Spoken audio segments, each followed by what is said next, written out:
Coach, Coop, Coach, Coop, Coach, Coop, the Coach Coop Show. Coach, Coop, Coach, Coop, Coach, Coop, the Coach Coop Show. The Coach Coop Show. The Coach Coop Show.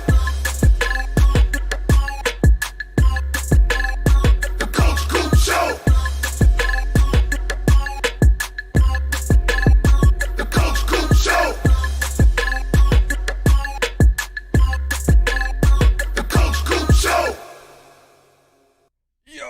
Yo, what is going on, Miami Hurricanes fans, college football fans around the world, and maybe, just maybe, some NC State Wolfpack fans? Do they exist?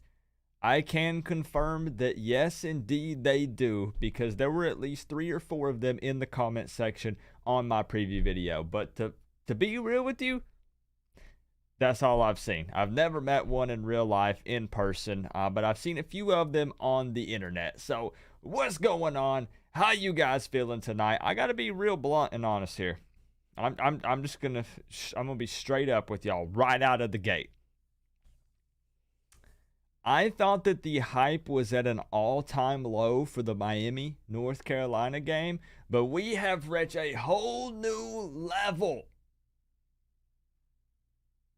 of the hype being an all-time low. Miami versus NC State tomorrow night, 7:30 p.m. Eastern Time. Miami sitting at 2-4, NC State sitting at 5-1, ranked 18th in the country. This should be a big showdown. But instead, fans just really aren't feeling it. I saw people literally giving away their tickets on Twitter. This is a blackout. Miami Knights, Hard Rock Stadium. And fans literally are having trouble giving away their tickets on Twitter. No joke. Can't get rid of them. So it's wild times, man. It sucks. It's disappointing. It hurts. But I understand where we're at right now, and I get it. I truly do. I understand why people don't want to go. People are kind of at a crossroads. The fans are. Because you want to continue to support the kids. You know what I'm saying? I think most of us do, right? You want to support the players, the kids, right? But at the same time, fans do not want to show love to the coaching staff and the higher-ups because we want to prove a point that we're not going to spend our money on this product that's being put out on the field. And I get it. I get that argument. So it is what it is. The numbers don't lie. It's not about views, but I can tell you, you can look at my preview videos. Miami versus NC State preview video was the lowest viewed preview video probably in the history of my channel, dating all the way back to 5 years ago, because there's no hype there. The only thing anyone wants to talk about is Manny Diaz and Blake James hopefully being fired. That's it. You want to get views right now? You want to get hits? That's what you upload. You put Manny Diaz in your title. You put Blake James in your title. You put Julio Frank in your title, and you will get hits. But if you want to just purely talk football, a lot of Canes fans are sick and tired, and they're done. I mean, I get it. So let me give a shout out to everybody who's hanging out tonight. First off, my man, John Bird, hitting the super chat with the $5 before the stream even kicked off. He said, "What's up, Coop? Just get a win. Go Canes." Hey, John Bird, as always, man, let me flip and sit you atop your throne. Always showing me mad love, regardless of if the Canes suck or not, man. John Bird's always looking out for me, bro. To you on the side of your helmet. Better days are ahead. Hey, and Cane Gang 88 coming through straight through the PayPal with the $5. Better days are ahead. I hope you're right, bro. I hope you're right, because I'm getting tired of this like down and out mentality, bro. So I'm gonna set you up there, Cane Gang, if I can spell, with John Bird. You guys tying up there for the top dono with the $5. Appreciate you guys for the love in these trying times, right? So it's a little small since we got a tie there, but I got you up there. I hope you're right, bro, because I'm tired of sucking in the down and out streams, you know. We got Noel Squad in the building. We got 100 Proof Crip. Chris Kane for Live CWO. What's good, bro? We got Canes Football Talk, as always. Jay Vickers, Joshua Taylor, Briley, Florida Boy, Mama Coop in the building. Mike M. Golden Blue Dude. What's going on, man? Continuing to blow up over on your channel. Just shoot me a DM on Twitter if you don't mind, bro, because I was just talking with my wife today and I was like, I don't collab because that's really just not my thing. I'm a fly solo kind of guy, but I think that you might be a guy maybe that I could bounce back and forth with and banter some, because you seem like the kind of guy that could take a joke and we could kind of go back and forth about Miami football for a little bit. So just hit me up on Twitter if you don't mind. It's guys, what's my Twitter handle? Hold on, I don't even know. What is my Twitter handle? Let me look on my phone. Oh, geez. Professional streamer here. At the Coach Coop. If you don't follow me on Twitter, just hit me up over there and maybe we can work something out, bro. Let's do it. IMAX in the building. We got Chris Brown in the building. Real Life Imaging Cypher. What's good, man? Joshua Taylor. Who else? Robert Harris. And Cyclone Team Ibis and Clutch Pugs. Man, it's good to see you guys. Glenn, appreciate you guys for being here. You guys are the real ones. Here, win or loss, regardless of what our record is. You guys are the real, the true OGs. Crib thinks we got this. Okay. Brady says, I'm a UVA fan, but I'm pulling for y'all in the blackout tomorrow. Now, our history, our record with unique jerseys like that is not very good, man. Look at the parlays. Look at the Miami Knights. History is not good when we look at that. So that's scary. That's scary, man. And what's even more scary about tomorrow? Oh, man. You guys know that we're doing a little thing where we are honoring the 2001 Miami Hurricanes team, right? Did you see that?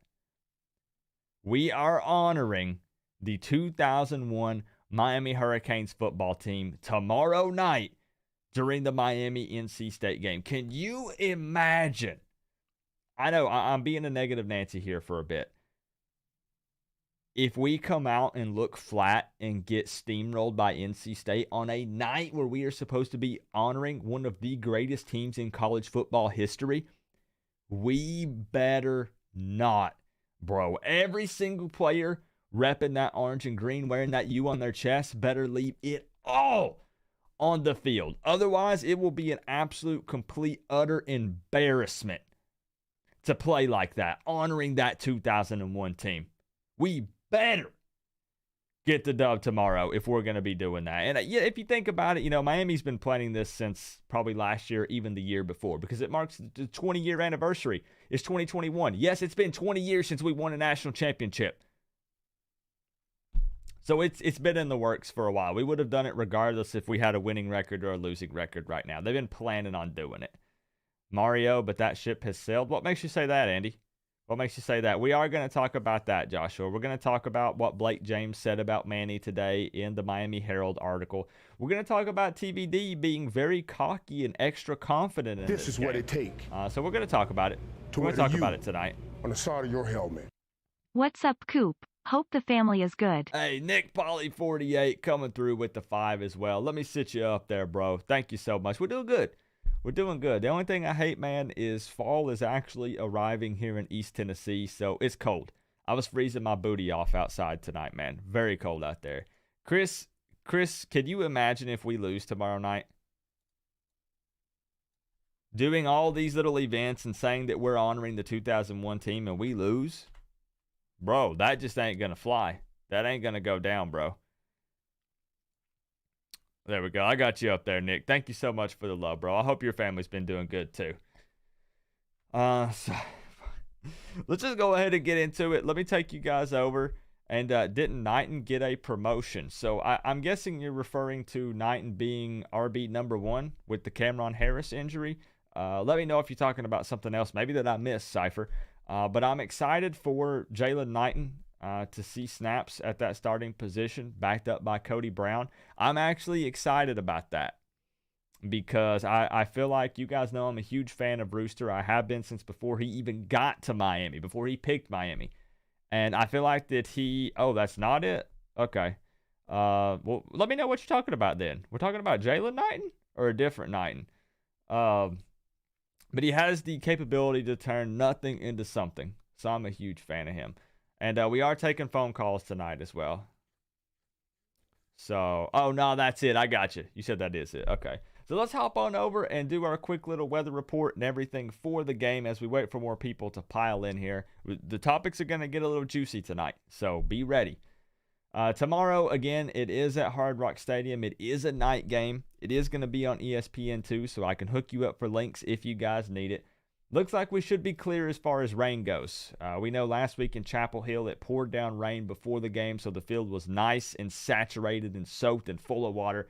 Shouldn't be a problem tomorrow. Just cloudy, hovering around 80 degrees. This is Should what be it a takes nice night for football, to honestly. wear the U on the side of your helmet. Coop I photobombed a drunk UNC fan during the game last week and got cussed out tears of joy.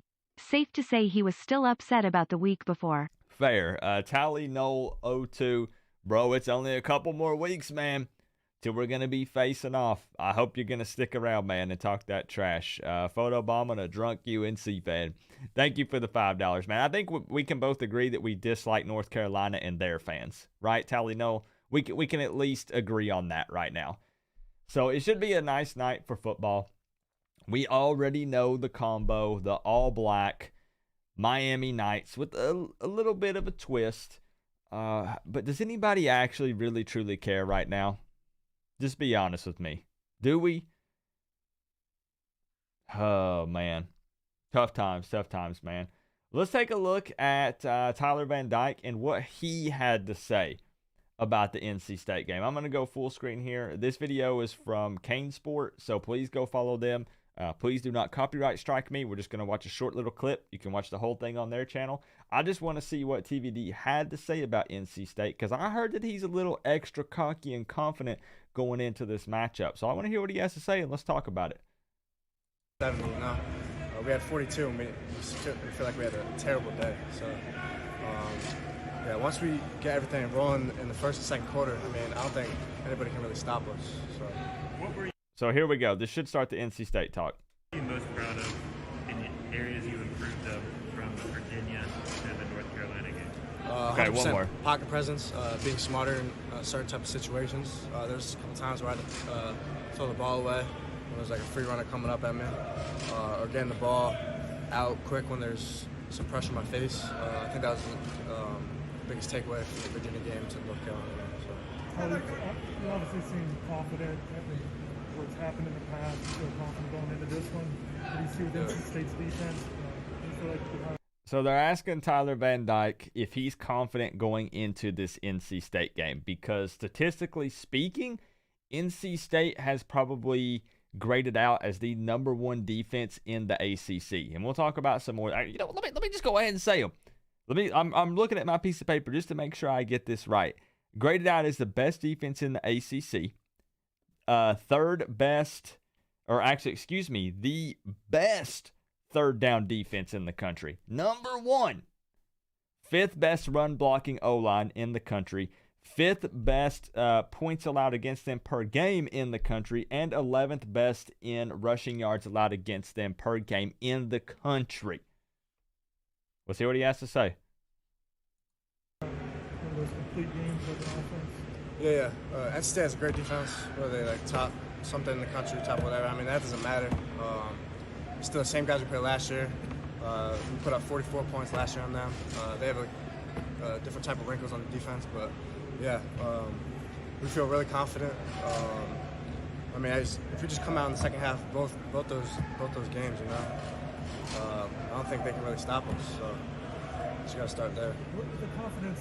Talk about the playmakers you're working with. You know, we saw Jaylen break up, obviously the big run. I mean, we're seeing some playmakers in spots and flashes. Speak on the confidence of the kind of guys you're working with, the receivers as well. Yeah, I mean, all the guys still have confidence.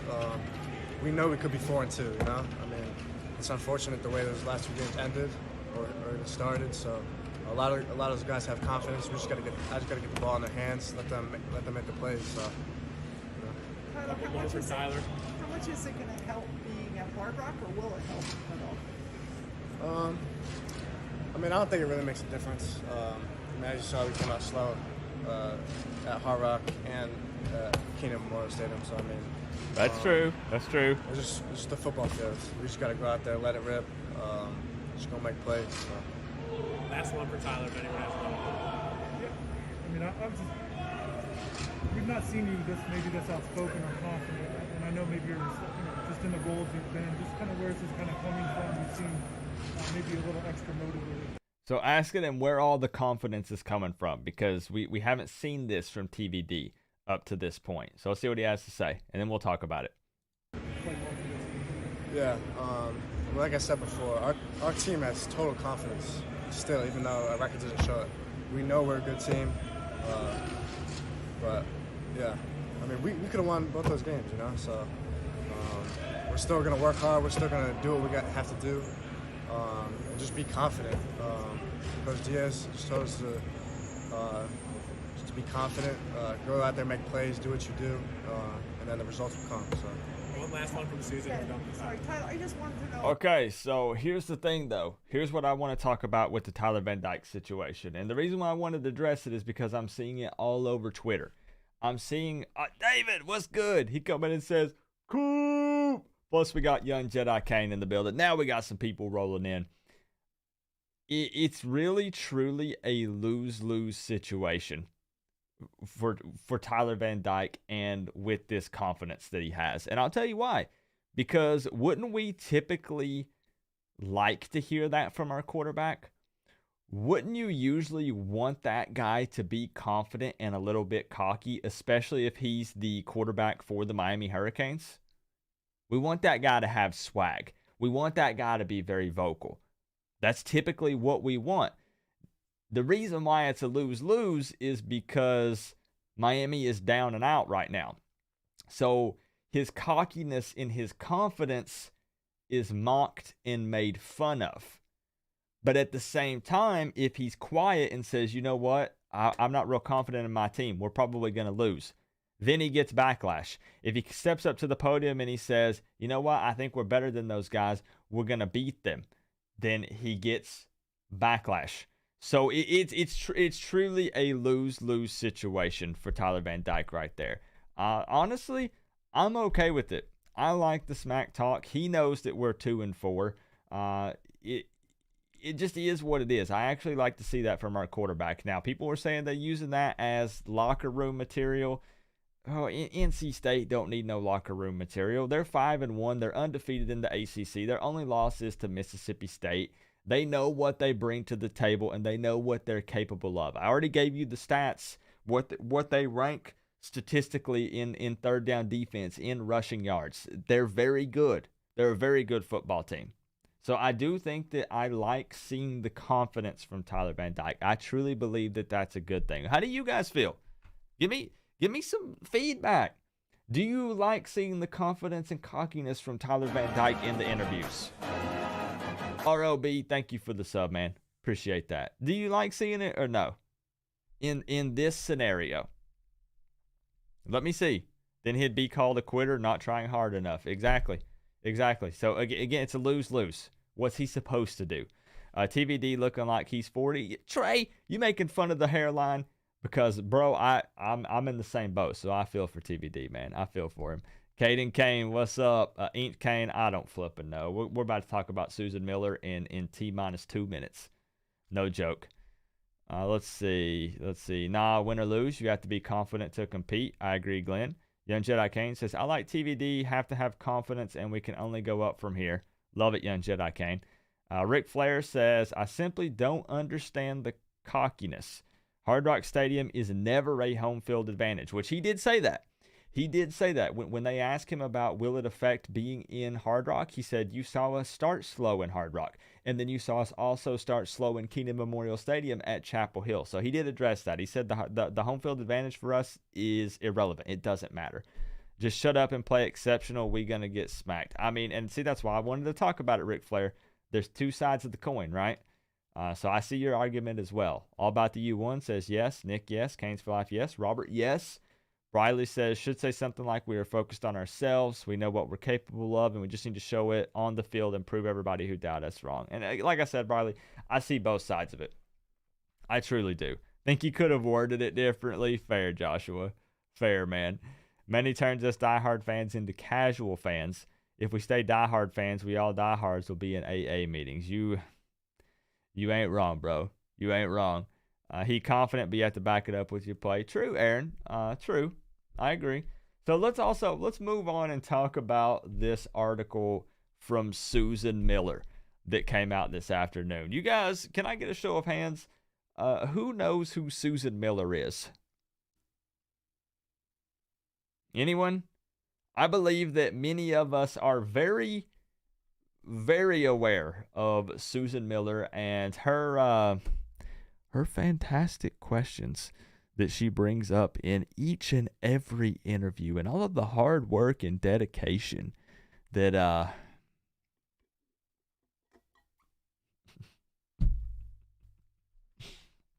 okay, anyways. Sorry, I'm cracking myself up here a little bit. So Susan Miller puts out a tweet earlier today, and she says, "Story coming. Just got off the phone with Miami Athletic Director Blake James regarding the future of Manny Diaz." And she puts a little snippet of the quote in here from Blake James. "Obviously, this has been a disappointing season." Susan, what a cliffhanger! Of course, we all gotta click it, right? What did Blake James say? OMG, WTF, do we have answers? So the article comes out, okay? I'm gonna save you some time. I'm sorry, I'm going to give you a spoiler alert. If you want to read it for yourself, you can feel free to do so. I think they charge, if you want to read a Miami Herald article, I think it's like $2 a month or $5 a month. I'm going to sum it all together and let you know what Blake James said. Here we go. I'm going to do my best to summarize. "We at the University of Miami are dedicated to winning and putting our coaches and players in the best position to perform and win football games. I am very well aware of our shortcomings and downfalls we've had this season, and Manny Diaz knows that he needs to win football games."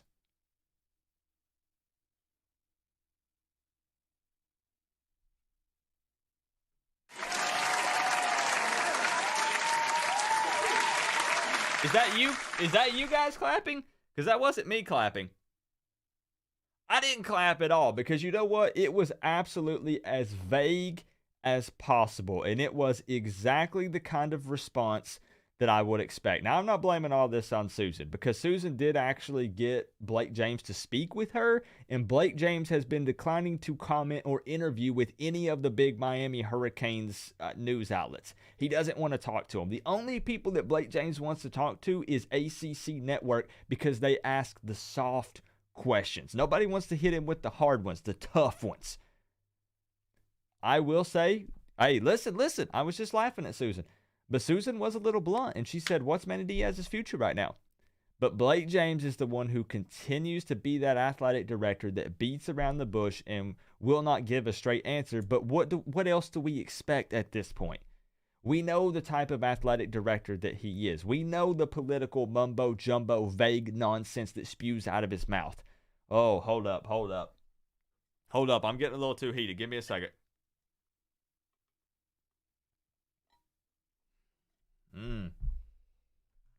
So honestly, I don't know what anyone else expected. He's not going to give some kind of breaking news thing to the Miami Herald or to Coach Coop or ACC Network and say, you know what? Manny Diaz is fired at the end of the season no matter what happens. You know what? I fear for my job security because fans are at my door on a daily basis rioting with pitchforks and torches. He's not going to say those things. He's going to give you the same political mumbo-jumbo that he has continued to do since he's been here. And here's my question to you guys.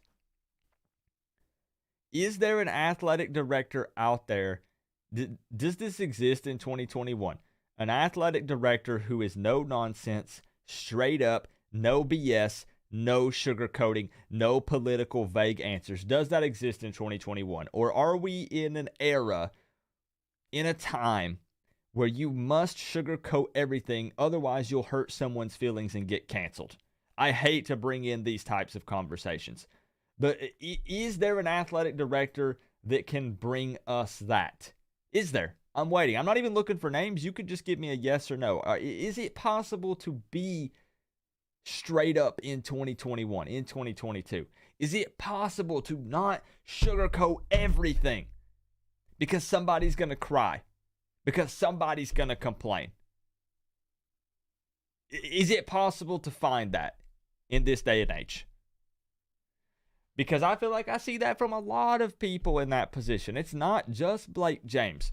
A lot of us have a hatred for Blake James because he's running our program into the ground. He's part of the problem. But I see this with other athletic directors all across the country. It's not just him. He knows he needs to win games. It's just rewording the job description. Fair, Cypher. It's just a joke, man. But like I said, I don't know what anyone else expects. Glenn, it's good to see you, man. Just checking in. Are you getting my emails? Yes, sir. I sure am. Appreciate those, man. I know that I don't always respond, but I am getting them. I promise you. There is, but they won't. Every real Canes fan knows he's full of doo-doo, 100%. If you don't, I don't know what else to tell you. Man up, Canes. We need. Imagine, honestly, in 2021. Okay, let's go ahead and say 2022 because this season's a wash. Imagine an athletic director in 2022 who steps up to the podium and he says, you know what? Right now, this program is absolute trash. I am going to come in here and we are going to rebuild this from the ground up. Nobody is going to be making any excuses. Everybody is going to be held accountable from day one. Can you imagine if there's someone like that at the top, how that would trickle down? Just imagine that. How wild that would be. How crazy that would be. Man. I wish we could get something like that. Chris Kane for Life says Alonzo Highsmith. I do see a lot of people say that he might potentially not sugarcoat things. He's been here's the thing with Alonzo Highsmith. I like him for that job. I'm okay with it. He has not been sugarcoating anything when people have been interviewing him. Here's my question. Once he officially accepts the job, if he were offered it, would he be forced to sugarcoat things? You see what I'm saying? Because once you take that job, you have a lot of other people breathing down your neck saying you need to say this, but you can't say this. You need to put this a particular way or you're in trouble. So would he actually be able to even be open like that? And see, that's kind of the point that I'm trying to make. Everything now is to push some type of agenda or, to make someone else happy, to not step on someone else's toes. And that's what I hate about it. I want someone who says, F that. Screw that.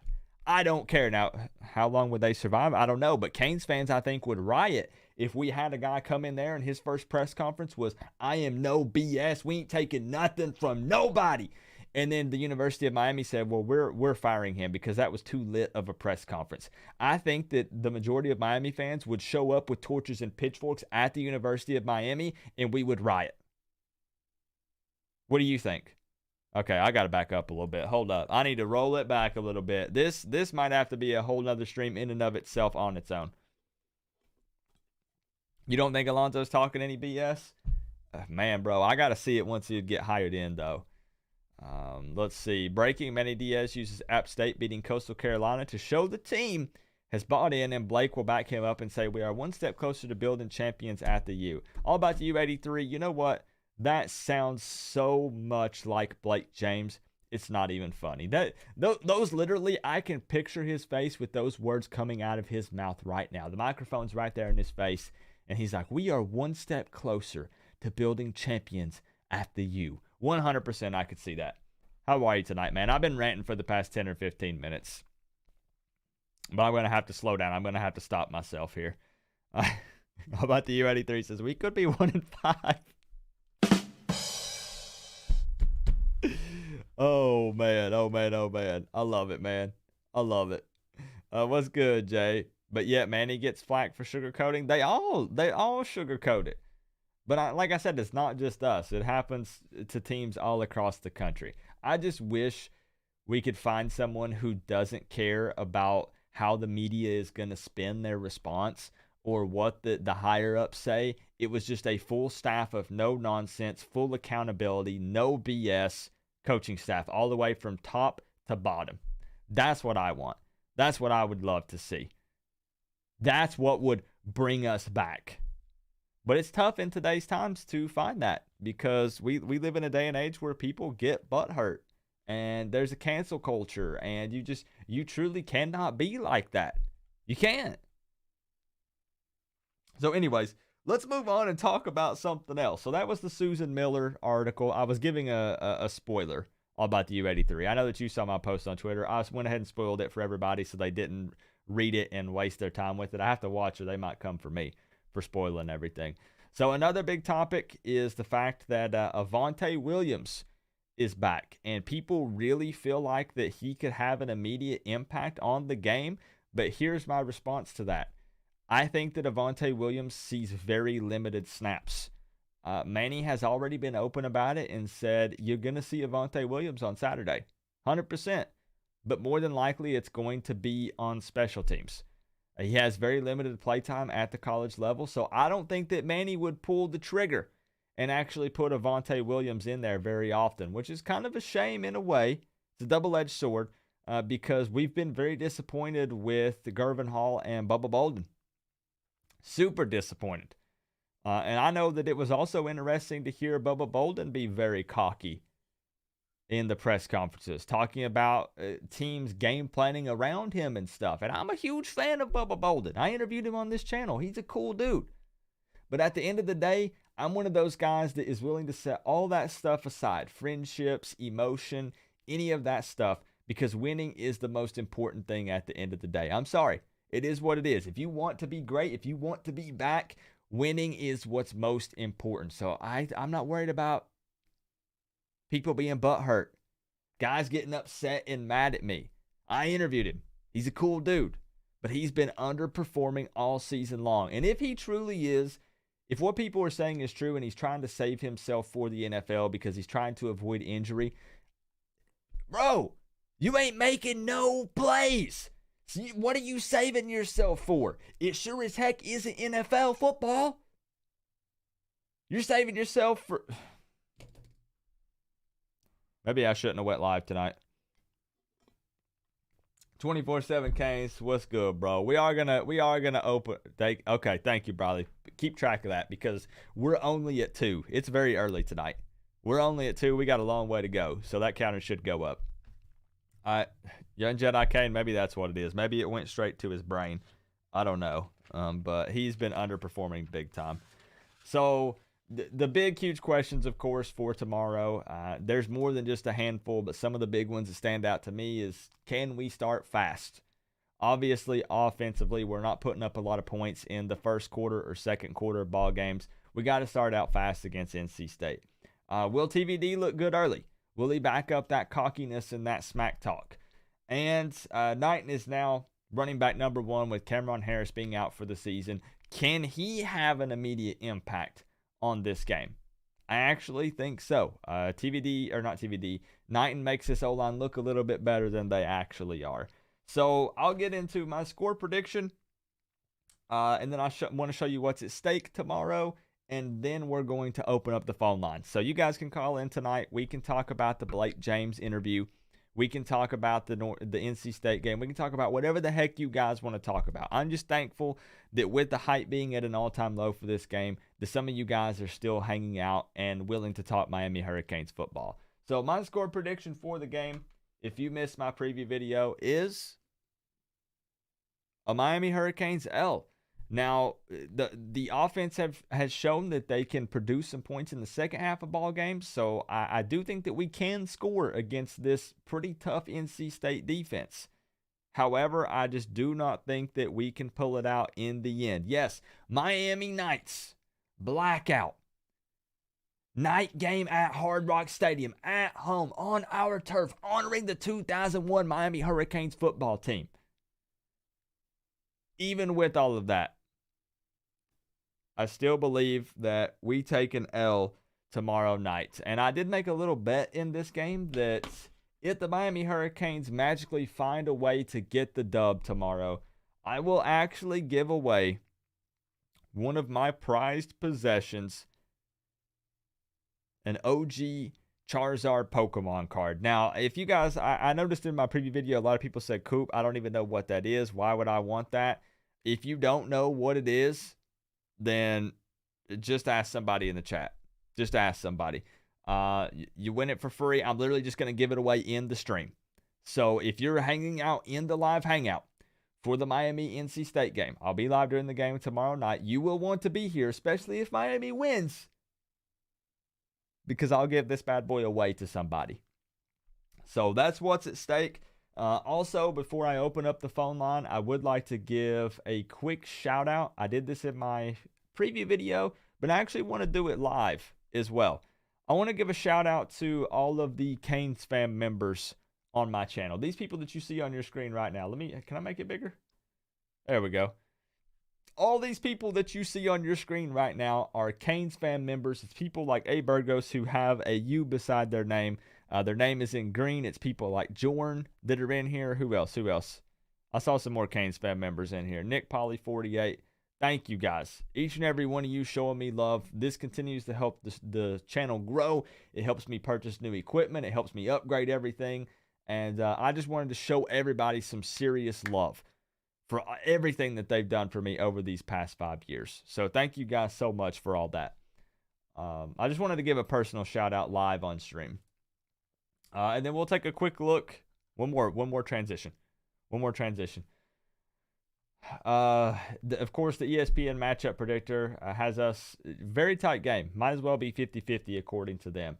However, with all of that being said, we are still only a 3.5 point underdog to North Carolina, which is pretty wild and surprising, honestly, all things considered. A 2-4 Miami is still only a 3.5 point underdog against NC State. That's wild, man.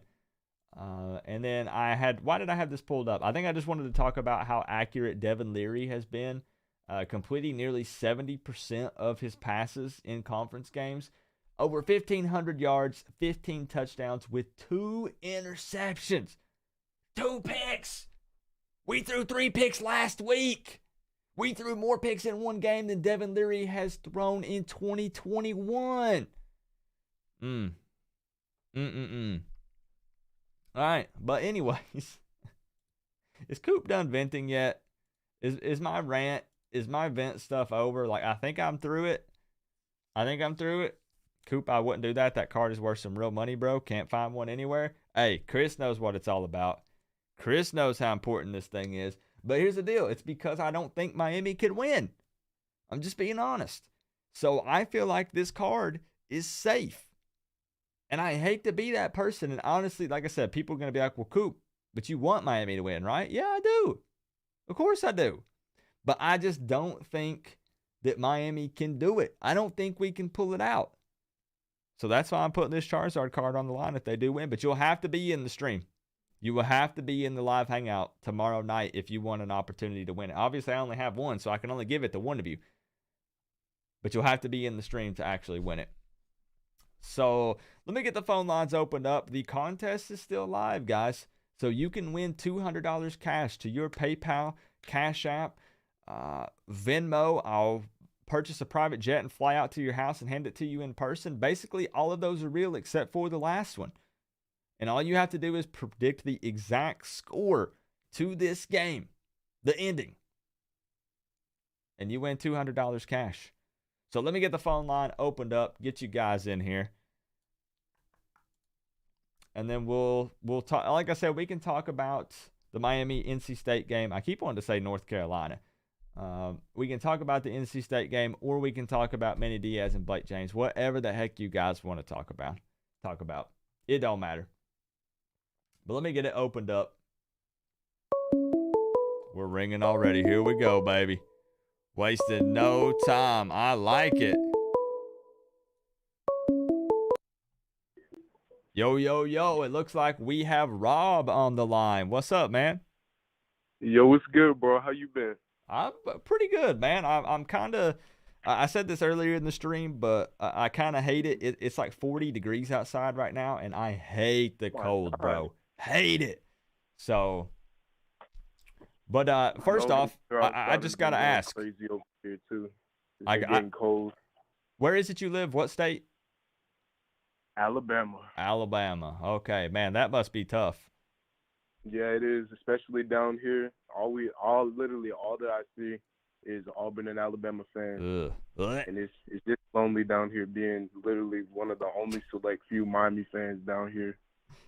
That's how it is for me too, bro, because in Tennessee, it's pretty much 50-50. It's Tennessee fans and it's Alabama fans, because there are Alabama fans everywhere, because it's easy to jump on the bandwagon of teams that are winning consistently, and especially if you live in the South, there's Alabama fans everywhere. So yeah, same thing. I've maybe met 2 Miami fans in my entire life in the state of Tennessee. Jesus. So yeah. But what do you want to talk about, Rob? You want to talk about the game? You want to talk about Manny or Blake James? I'm kind of leaving the table open tonight because I realize that the hype is low. It just kind of is what it is. But it's still Miami Hurricanes football tomorrow. I still love discussing it. So. Well, yeah, usually I get in here and I don't even know what to say at this point, especially after the last game, us losing another close one. Like, a lot of the times I be telling all my friends and stuff, like, a win is a win at the end of the day. It's always better to win. I would rather win by 1 point than to lose by 1 point. Oh, 100%. At the end of the day. And it just seems like it's the same thing every year. Like, we start out all fired up. We go uphill, and then we just reach, like, a point to where we start to realize, like, maybe we aren't as good as we hyped this up in the preseason. I feel like we should just start just shutting up and playing some football. Basically, the reality of the situation sets in, and we're like, oh, it's another mediocre year again. I fell for it again. Which is why it's interesting, though, because, I made that video talking about hanging up the turnover chain and putting away the touchdown rings and stuff. And I was actually surprised. I would say 3/4 of the viewers who commented on that disagreed with me. And my point that I was trying to make in that video was, because people said, well, there are other teams that do that, and they're still good. Alabama's good, and they have a turnover belt. They still have some gimmicks. But my point was, we struggle so much right now to even win that we don't need any extra gimmicks or distractions. Like, we're performing so poorly that we have got to get back to basics and fundamentals. We don't need any type of little distractions or anything. Right. And I don't want to bring them back when we start playing good. I don't want it to be something that's like, well, let's put it away, and then if we win our next 3 games, we bring them back, or something stupid like that. I say we set the standard to getting back to basics and fundamentals. We set the standard of bringing out the Cuban links, with turnovers and the touchdown rings and all this stuff. Now let's set the standard of getting back to basics and fundamentals and just winning football games. Exactly. And that's what I was about to say. This is literally, in my opinion, this is the most important game of the season. I feel like this is a perfect opportunity for us to just turn this season around. If we can't completely turn it around, let's just try to get some positives in the season before it's over, because we're already in the middle of the season already, and we're 2-4, y'all. We're 2-4. I still can't even believe that we've only won 2 games this season, and it's still the same 2 teams. Still, the last time that I called, we still only won 2 games. Yep. And it's barely beat for me at home. It's just really disheartening thinking about the fact that 8-4 in the regular season is best case scenario. Because all off season, everyone who called in told, not everyone, I can't put everyone in that category, but most said 8-4, I would want Manny Diaz fired because that's unacceptable with the returning talent and the schedule that we have. Now, again, we didn't know NC State was going to be this good. We knew Alabama was going to be that good. We thought UNC was going to be better. So it's hard to judge these things during the offseason. But plenty of people said, yeah, Coop, 8-4 is a fireable offense. And here we are. That's our best case scenario. Yeah, our record is looking hideous right now. Like, last game, I was actually impressed by us the way that we played. Like, even though we still lost at the end of the day, I was still impressed by the way that we played, because how it started, we were getting blown out, and I was just expecting the whole game to go that way at that point. But at least there's some improvement, especially being on the road. At least we almost beat North Carolina again, almost. Yeah, and I mean it's okay to feel that way. Like people think it has to be all one or the other. It has to be all negativity or all positivity. It doesn't have to be. We can be mad and upset that it was close, but was still a loss. But then we can also be excited about the team still fighting through all four quarters, because that's something that we've struggled with in the past. So it can be both. And another thing that I wanted to talk about was Tyler Van Dyke. Like, people, I really don't understand how we can still be this cocky when we're playing horrifically right now. See, and I feel like that one's also a double-edged sword, though. Like, because I see what you mean as far as, I guess, being very cocky vocally, like in interviews and stuff like that, because we definitely are not in a position to talk any trash. That we're just not. But I guess I like confidence in this situation still, but not the cockiness. I guess I do see that argument. And him saying that them having one of the best offensive lines in the ACC and or in the country or whatever he said, then that doesn't matter, and that they're the same team that they were last year. That was completely wrong, in my opinion. If that's the same team that we're talking about, the same team last year we barely beat by like 2 points, if I'm not mistaken. That same NC State team we barely beat last year. And now we're in a completely different position. They're 5-1, and I think the only team that they lost to is Mississippi State. And we're coming off of a close road loss to North Carolina. This is literally the most important game of the season right now. If he's saying that's the same team that we beat last year, well, that's pretty bad, because they look even better. And if we're the same team, we look worse. So that would not be a good thing. So are you, again, I get it, because what happens is as the hype dies down throughout the season, the reason why I say this is I've seen it time and time again. This is my 5th year of doing this on YouTube. As Miami continues to go downhill, the views get lower and lower, the participation starts to decline, and people just kind of get down and out. And I want people to know, I know that you get this, and I've already addressed it. It's not about the views. It's seriously, I will put out the same content regardless if Miami's winning or losing, because I love to entertain. I still love the Miami Hurricanes regardless. But a lot of people don't want to give score predictions because they just get tired of talking scores and stuff. So if you want to give a score prediction, you can, is what I'm getting at. But you don't have to feel obligated to. The contest is still on. So you could still win $200 cash by predicting the score. So if you want to do it, you can. Jesus, man. I'm gonna, like always, I'm gonna still give my score prediction, but I just have to reevaluate things before I just put a score prediction on the board. So I feel you. We're at home, where it's blackout night. Hopefully, I don't even know how many people are gonna be there. I saw people literally selling their tickets, which that's just embarrassing. Bro, I saw people who couldn't give away their tickets. Oh my goodness. Now, it's not everybody, of course. But I'm just saying, I do know some specific people that I'm friends with on Twitter that they tried to give them to me, and they said, I can't find anyone to take them. Yeah. And don't forget that we're honoring the 2001 Miami Hurricanes tomorrow night as well. Oh, yeah. And that's another thing. Oh, my goodness. Why?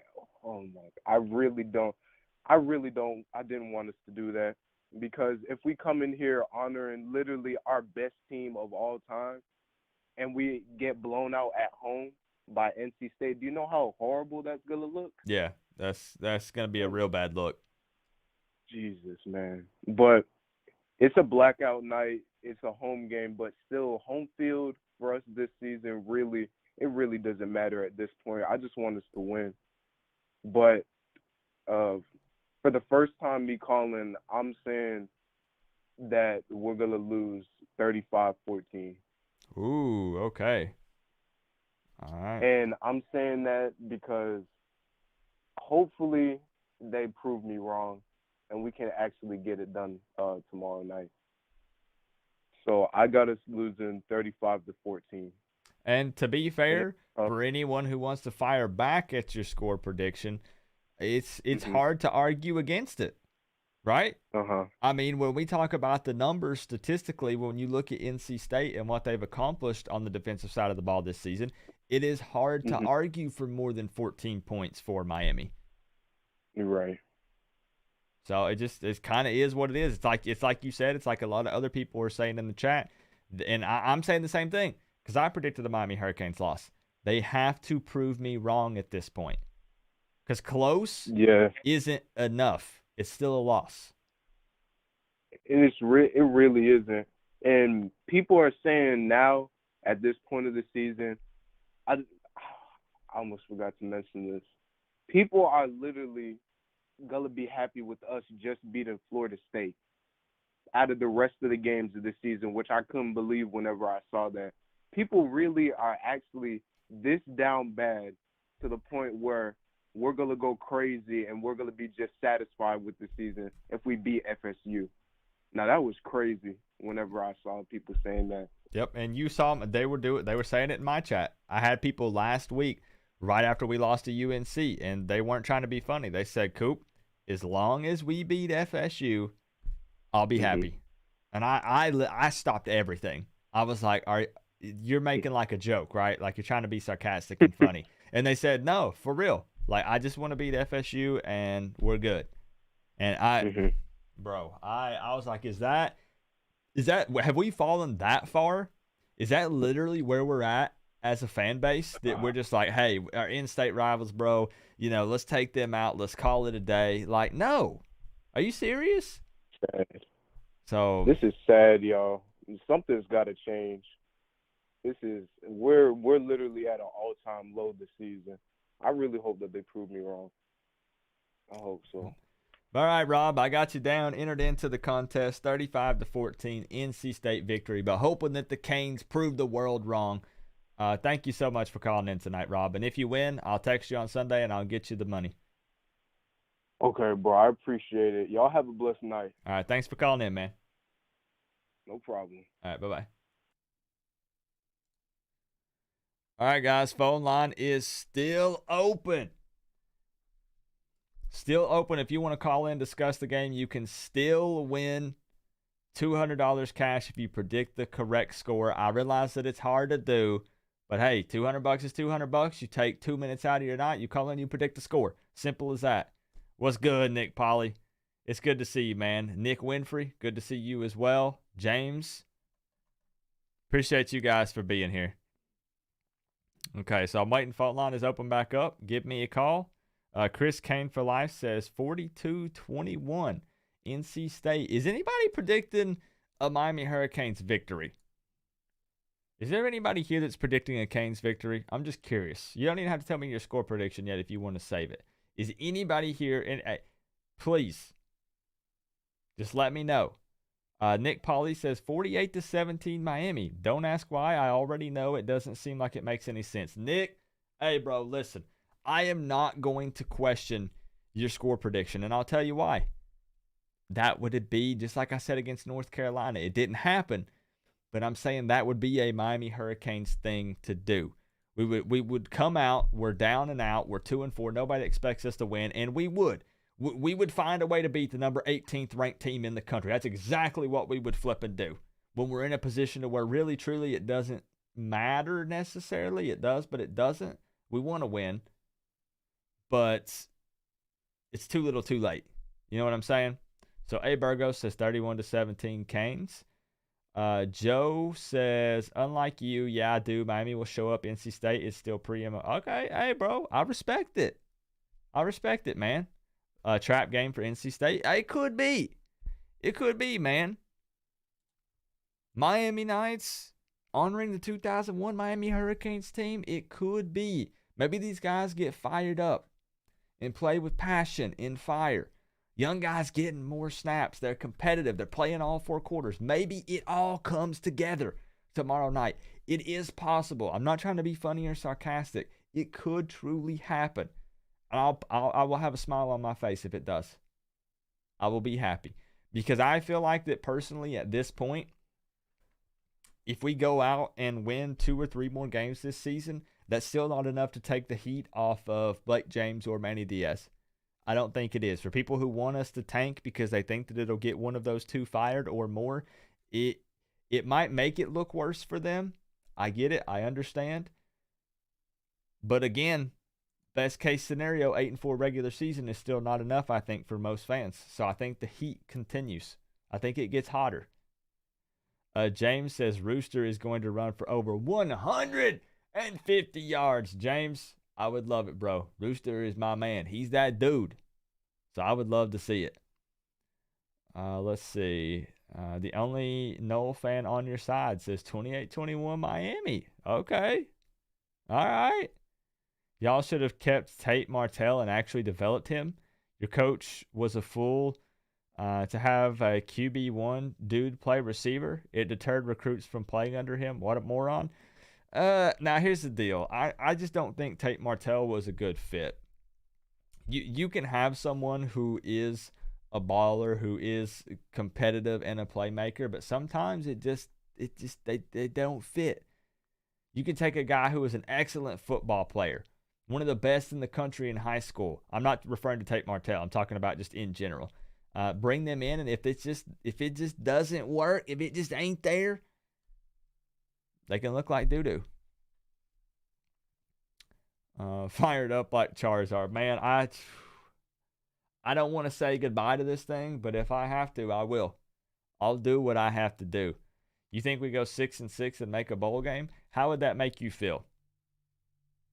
Paint Beast, how would that make you feel if we went 6-6 and went to a bowl game? I don't know if my phone line is messed up or what. We may not. Again, the hype is low. So I may not have anybody called in. Phone line is open back up if you guys want to talk about it. Do you think Tay will play on defense or just special teams? CF Kane fan, I think just special teams. Just look at Manny Diaz in the past and how he's been hesitant to put young guys in. And I think that Avante, unless someone really needs a breather and we don't have enough guys deep or someone gets injured, I think Avante Williams just plays on special teams. I could be wrong. We might see him. But that's just my opinion. Just look at the past. Corey Gray, what's good, man? What's going on? Who we got on the line? What's up, Coop? It's Borgos, bro. What's up, man? Now, I'm not even going to lie to you, bro. Somehow, I don't have your number saved in my phone. Have you called in before? Because I know who you are, but you have called in. Okay. I'm writing your number down right now. Like I said, I know who you are, but for some reason, I don't have the number saved in my phone. So that's why I wanted to double check. Nah, it's all good. Hey, man, I tried sending you a donation, but for some reason it didn't work. I tried it 3 times. First off, I appreciate it. But second off, you ain't got to worry about it, bro. Like, I just appreciate people being here and hanging out and talking football because I truly, honest to goodness, it's people are going to be like, Coop's complaining. It's not about the numbers. I hate when the numbers do dip due to there not being a lot of excitement because the more people that are in here, the more fun it is to like banter back and forth with people. You know what I mean? It's more fun. You know, a room with 5 people in it versus 500, it's going to be way more hype with 500 in there because we got multiple people with different opinions and it creates and sparks a lot of different conversations. So I'm just super appreciative for real for you being here and for everybody else in the chat hanging out tonight. Yeah, but you got to remember the only people right now that are going to be on are you or me. We're the blood, man. We're the orange and green. Yeah, we're gonna stick with it regardless. And we've been through this before. We're not going to give up on this. And I'm going to be honest with you, man. Like, I know that right now we need a tourniquet and everybody thinks we're bleeding, but I think that as young as Van Dyke is, he's showing promise. Rooster looks good. I mean, I'm not going to say Manny's going to survive. I'm definitely a believer in that, you know, you have to have accountability to be able to set a standard. I don't know how you feel about it, but I think that we can definitely, I mean, they can do it, man. They can surprise anybody. There's talent. That's the thing is there's talent. This school recruits people that also get recruited by other top 10 schools. Like, how do you feel about that? Now, about which part specifically? About with us being I mean, able... about just the way that Miami, as far as our talent, like, I feel that if Miami can be a team that in any week, man, we can go up against somebody, and if everybody performs to 75% of their efficiency, Fair. I think they can play. Yeah. They can play with anybody. Now, because I know that some people get tired of making the talent argument, but I do actually have to agree with you on that. I think it comes down to, I'm going to throw some words out there that's going to make everybody nauseous because everybody hates hearing it. But development, execution, everybody buying in and being on the same page, a great scheme, game plan for game day. If we can bring all those things together, 100% we do have the talent to line up with a lot of the majority of teams in the country. Now, again, don't get it twisted. I'm not talking about, some of the top teams, Alabama, Georgia, yada, yada. We've seen what those guys. That's a whole different level, just being straight up. But, yeah, I can agree with you on that. I don't look into NC State and feel like it's a loss. You know why? Just because it's football, man. You never know with football. Football is one of those sports that, you can start 1-5 and win 7 games in a row. And I'm not saying that this team is going to do that because, I've watched them my whole life, and right now is obviously not showing that. But it's week to week, and as long as they show improvement with Van Dyke, Rooster, the line, now they're saying, Wiggins and Pope are going to transfer. It doesn't matter. Like, you have to somehow eventually understand that this is also a business for them. Go University of Tennessee. For UM, it's the university to them, and the big people in those rooms, it's bigger than the football team. The football team is just a department to some of these people. So, that where does that accountability come from? Like, who's going to hold Blake James accountable? Who's that? Who's going to sit down and say, okay, is it the president of the university? Or who says, okay, Miami could be making this much money, but is not because of lack of failure on performance. And, rolling back, I'm stepping back to a little bit to the previous conversation a tad, but it is wild to think, I touched on this at the beginning of the stream, that it's a 2-4 Miami versus a 5-1 NC State, and they still only have us with the spread as they have NC State as 3.5-point favorites. That's wild. That shows, like you're talking about. Yeah, that's literally like 10. I've always made it a point to say that literally the Miami Hurricanes. I'm trying to think of an example here. Like, let's say, even with what we already know, Miami lining up against Alabama. You're like, there's no way, bro. But there's still like a chance, right? Versus, let's say, a scenario where Alabama's lining up against UTEP. What I'm saying is, with Miami, there is always a glimmer of hope. There is always a chance that they could pull out a victory. And that's Colin what's so Cowherd wild. One time said that, bro. I was watching a show. I'm sorry, not to interrupt you. Colin Cowherd once. I was watching a show, and he said the same thing. He was talking about the Canes in 2017. I think it was 2017 when Mark Richt was there, and Johnson was back there, and Miami was clicking. I remember he said it doesn't matter whether the Hurricanes are in the top 10 or not. He said they'll pull 2 points in any television market. Yep, 100%. It don't matter where you're at. You can go anywhere in this country with that hat or that flag or that jacket or just say the name. And we've been through this before, man. We went through the Al Golden. Yep. Think about Bridgewater, bro. Think about if Randy Shanahan had not got fired and Bridgewater to stay with the Canes. They just got to ride it through. We'll see. I don't know. I mean, I don't think it's Lashley neither, man. I just think my only concern, to be honest with you, Coop, and you tell me, like, you played football, I didn't, bro. And I appreciate the time on your show greatly. I just don't. The one thing that worries me is the defense, because that's supposed to be Manny's forte. So if the head coach himself, like, if you're in charge of the defense, and, that's like Saban failing at defense. You're like, yo, what are you talking about? Yeah, I'm going to be completely honest with you. It's easy to say this now at 2-4 and everything we've seen. I think it was a mistake for Manny to juggle DC and head coach.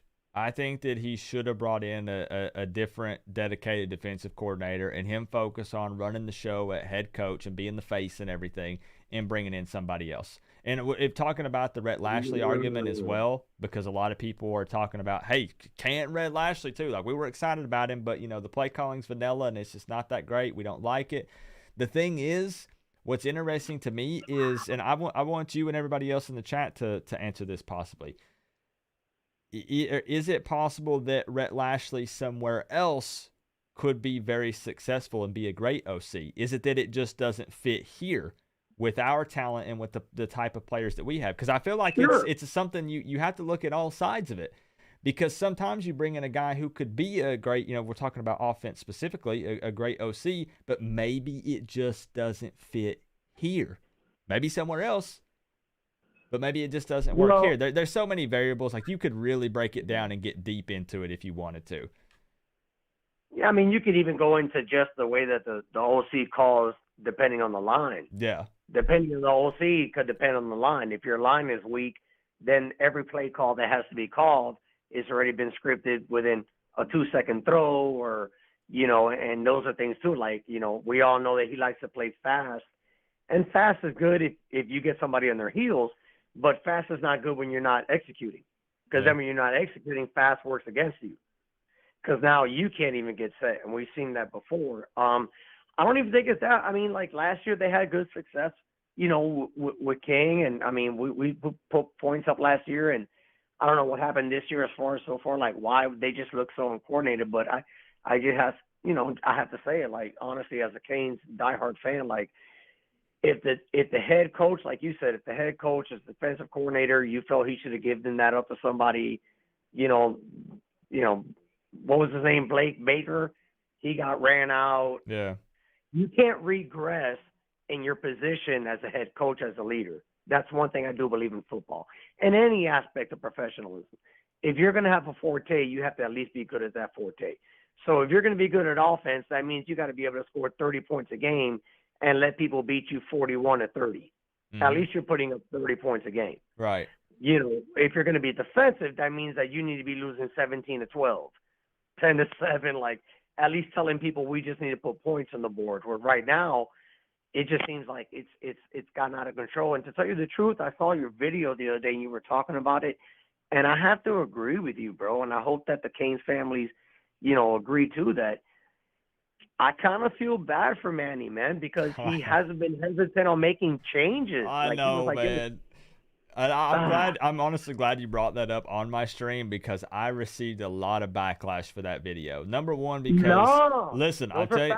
Number one, I'm gonna tell you something. I'm betting that 25 to 50% of the people, that's a wide variance there between the two numbers, but didn't even watch the video. They see the title and they comment. Number one, that's what happens a lot on YouTube and on my channel. Yeah.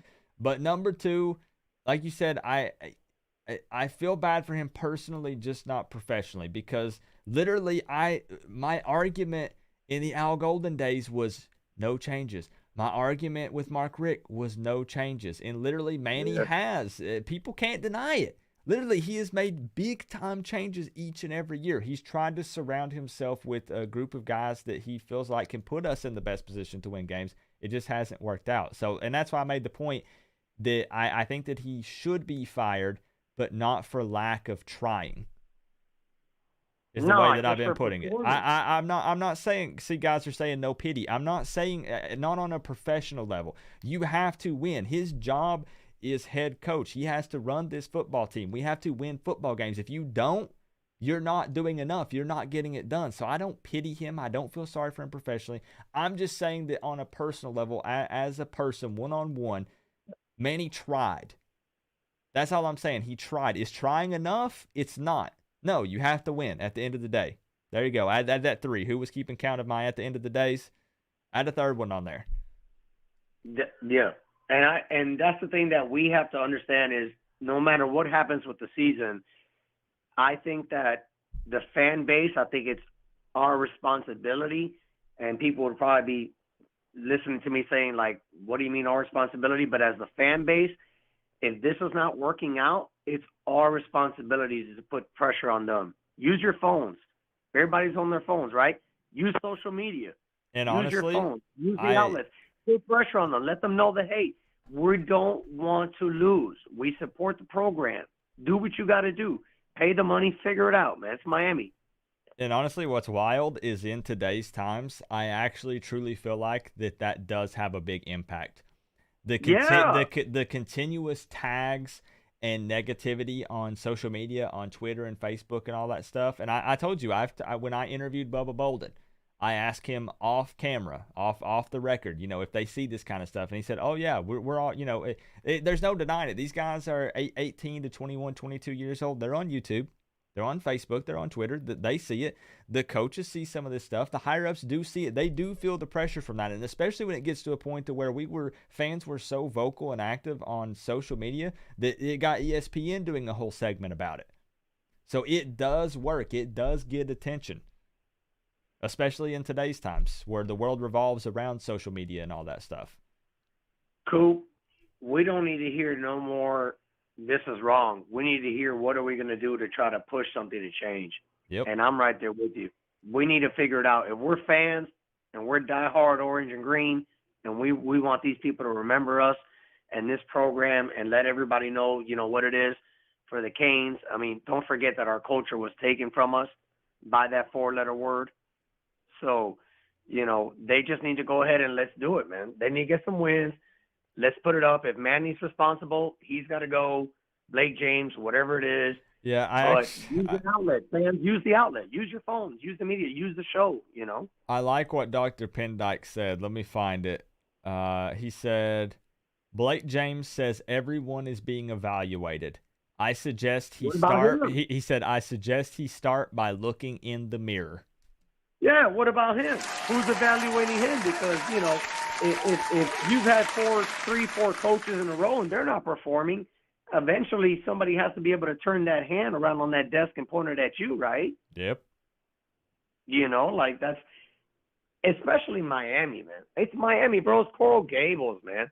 Who doesn't want to go to the U, bro? Come on, man. I hate bringing up the past because, I said I've moved on. But I just hate that tomorrow night, I understand what they're doing with honoring that 2001 championship team because, it's like an anniversary thing like 20 years ago. But it's also in a way kind of embarrassing, in my opinion, to say, yeah, we're honoring our last national championship winning team that was 20 flipping years ago. Like, yeah, you know who I went to high school with that I had in my math class? Antrell Rowe. Oh, nice. I went to high school with Antrell Rowe and his brother Antoine, so I totally get that whole, Miami Hurricanes. We went to South Dade, and I get it because what you're saying is when you're looking at something that high of a caliber, you should be able to bring it that high of a caliber. Yep. Like, hey, we're a top 3 team playing a top 7 team, and the energy is going to be there tonight, and I totally understand what you're saying. Like, what we should have done is skip the 20-year anniversary and hope and pray that maybe we could say 25 or 30-year anniversary, that we'll be in a better position and we can celebrate it then. Yeah, right now I'm not going to lie to you. I get it. Right now it's going to be hard because, the other thing too is, and I'm not taking away anything from the guys that put that uniform on because I did not play football. Yeah. But you got to understand, these guys that Michael Irving and Clinton Portis and, Shockey and all these people, it's the separation and the gap of what they're honoring to where the program is right now it's just so far off that I understand your point. It's hard to relate. I don't know, man, but you know what? That's the crazy thing about football. Yeah, he can look out, win the next 2 games, and be 4-4, and upset 2 teams in the ACC, and be like, okay, even if they don't win it, they're just messing up the rankings just to mess everybody else's year up. That's why I'm saying it's not about views and numbers, but I'm gonna be here either way because I still just love discussing this. I enjoy talking about it. It's a wild ride. And at the end of the day, I love it. I'd rather be up high instead of down low like this, but I'm going to be here week in and week out. I've actually had a lot of people ask me, I don't understand when they comment. Like, Miami will be losing, and they'll be like, bro, why do you even continue to do preview videos? Because I love this. I love the Miami Hurricanes. They don't understand it. I'm going to keep doing this regardless. Right now, we're 2-4. If we were 0-6, I still would have. I'd still be doing my preview video this week. I'd still be doing Nothing this live changes, call-in man. show right here. That's right. That's right. Nothing changes. We're Yeah. still going to support. And you know what? This is football, and it's a cycle. Listen, before Saban got back to Alabama, when was the last time you heard about Alabama? What about LSU? LSU was the most dominant thing, 2 years ago? Audrin just got fired, and he beat Florida. Yeah. When was the last time you seen a head coach beat a top 25 team and get fired 2 days later? It's football, man. The main thing we got to do is analyze, like you said earlier, that you said people don't want to listen to. The most important part of the conversation is player development. When you get these kids in, look, when I went to high school and I saw these kids, Homestead, South Dade, South Ridge, running, when you see them go to college and they're like coached by really nice coaches and they get that strengthening, now you see them on ESPN and that growth. That's what we have to see, is that growth. You know, and I hope Van Dyke has that, because Van Dyke seems like if you give him at least a little bit of time, he could sling it. Yeah, it comes down to him. He needs a clean pocket. He needs more time, because otherwise I think he's just feeling a lot more pressured right now at Miami with the current situation with our O-line, because people are talking about, him staring down his reads and all this stuff. But I just think he knows he ain't got a lot of time. He doesn't have time to go through his progressions. So I think that he feels a little extra pressure. And I know that, some people are going to make the argument that he's still got to perform in this and that, but dude just doesn't have a good enough O-line to perform up to his level, I guess. I don't really know, honestly, how to put it necessarily. Well, we can't really see his potential. Yeah, his ceiling will be limited depending on his atmosphere, like any quarterback. But I do have to say that if there's any way at all possible, and whoever continues to coach this team going forward, I mean, I think with the young talent that's on the roster with Van Dyke, if you can figure out a way to at least try to get a running game going where they could establish 100+ yards a game, throw for, 250, 300, just try to establish that with a good tight end. I think Van Dyke can do that. I think, and I agree with you. I think if you can give him that time, he can distribute it. I think he's kind of laser focused right now because he's young and he knows that any second they're going to come for him. And, especially coming into these games already being underdog, they understand that. They go into that mind frame of, get the ball out, we're going to get sacked. But I do like his size. I like his delivery. Yeah. We'll see. When does Garcia get healthy? 2 more weeks, 3 more weeks? They're saying like middle to end of November, but I'm going to be honest with you. What happened to him? What was it? It was like ankle/foot injury. It's stuff that he's been dealing with for a while. And then I think he just kind of re-injured it in that Central Connecticut game. So they went ahead and did like a little small surgery. But I'm going to be real with you. Given our current record and where we stand, I would rather just keep him on the bench and not push getting him back in. As long as TVD stays healthy, bro, we're 2-4. Like, let Garcia sit and let him be 100% ready to go whenever we fire up that QB competition again going into next year. I would rather do that. I want to see Knighton. He was showing out with the ball, man. He finds those gaps, those little stutters. Yeah, and he was looking like baby Le'Veon Bell out there. Bomb. That's really, honestly, the biggest thing I am watching tomorrow night is I want to see how Knighton does, considering that NC State defense is holding teams to under 100 yards rushing per game. That's the average. They're allowing, like, hold on, what was the exact number I had? 100 yards a game? It less than 100 yards. It's like 94 yards per game is what they're averaging. Like, hold on, let me just double check, make sure. I feel crazy saying that, but I'm pretty sure it is, and that's why I want to see. Given that, not throwing shade at Cameron Harris, but given that my man Jaylen Knighton is back there, I want to see what we can do. Yeah, rushing yards allowed against that NC State defense average per game, 92.8 yards. We're giving up an average of 151, so almost double that. Wow. So they got a pretty stout defense, so it's going to be interesting to see what we can do since we're already struggling to run the ball. So yeah, that's what you want to look. Like you said, that's what you want to see. Let's see if they take that as a personal challenge. See, for them, That's the you we want to see. They should be taking that as a personal challenge. Rooster should be out there like, all right, watch this. Yep. That's exactly the team that we want to see, and that's the only thing that's going to save Manny's job. I'll tell you now, homie.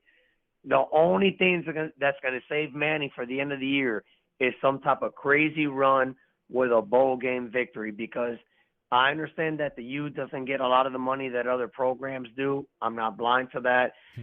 But it's just, Blake's going to come under pressure, and if whoever's above Blake is not going to hold him accountable, even then he's still got to figure it out. So it's going to take a hell of a run, and they can start it. They got they got NC State, and then who do we got right after that's ranked? Right now, Pitt is currently ranked, and that'll be next week. Pittsburgh. So I'm telling you, that's the crazy thing about football. They win those 2 games, and even though it's not going to save the season, in a way it'll save the season. It's all right, Burgos. Just to kind of make people feel better. So have a good night. I appreciate you having me on, bro. Hey, appreciate you, man. Do you want to give an official score prediction to enter the contest? You're more than welcome to if you want to. Yeah, I'm going to say 31-17, and even though I think it's a stretch, I'm hoping that I can see the receivers, the freshmen, and Tyler get in a rhythm. Okay, so you're saying a Miami victory, correct? Yeah, Miami. Okay. Oh, yeah. Miami victory. All right. Hey, Burgos, yeah, I appreciate you, man. Orange. I will save your number in my caller ID here in my contacts, so that way I can address you properly next time you call in. Thank you so much, man, since I can actually thank you personally while I've got you on the phone for all the love and the support on my channel, man. And hopefully I'll see you tomorrow, and we'll be celebrating, and I won't be throwing things and flipping things and banging my knee and all that nonsense during the game. So it's a cycle, man. It's our turn. Have a good night. Hey, appreciate you, bro. Bye-bye. All right, I got to give a couple of shout-outs that I didn't miss them, but I didn't want to address them while we were on the phone there. So James Maudsley. James. I apologize if I'm butchering the last name, bro. I'm really good at doing that. Thank you so much for the top donation on the night, the big fat $10. James, let me know you're still here, bro. I hope that you're still here. Thank you so much for that support.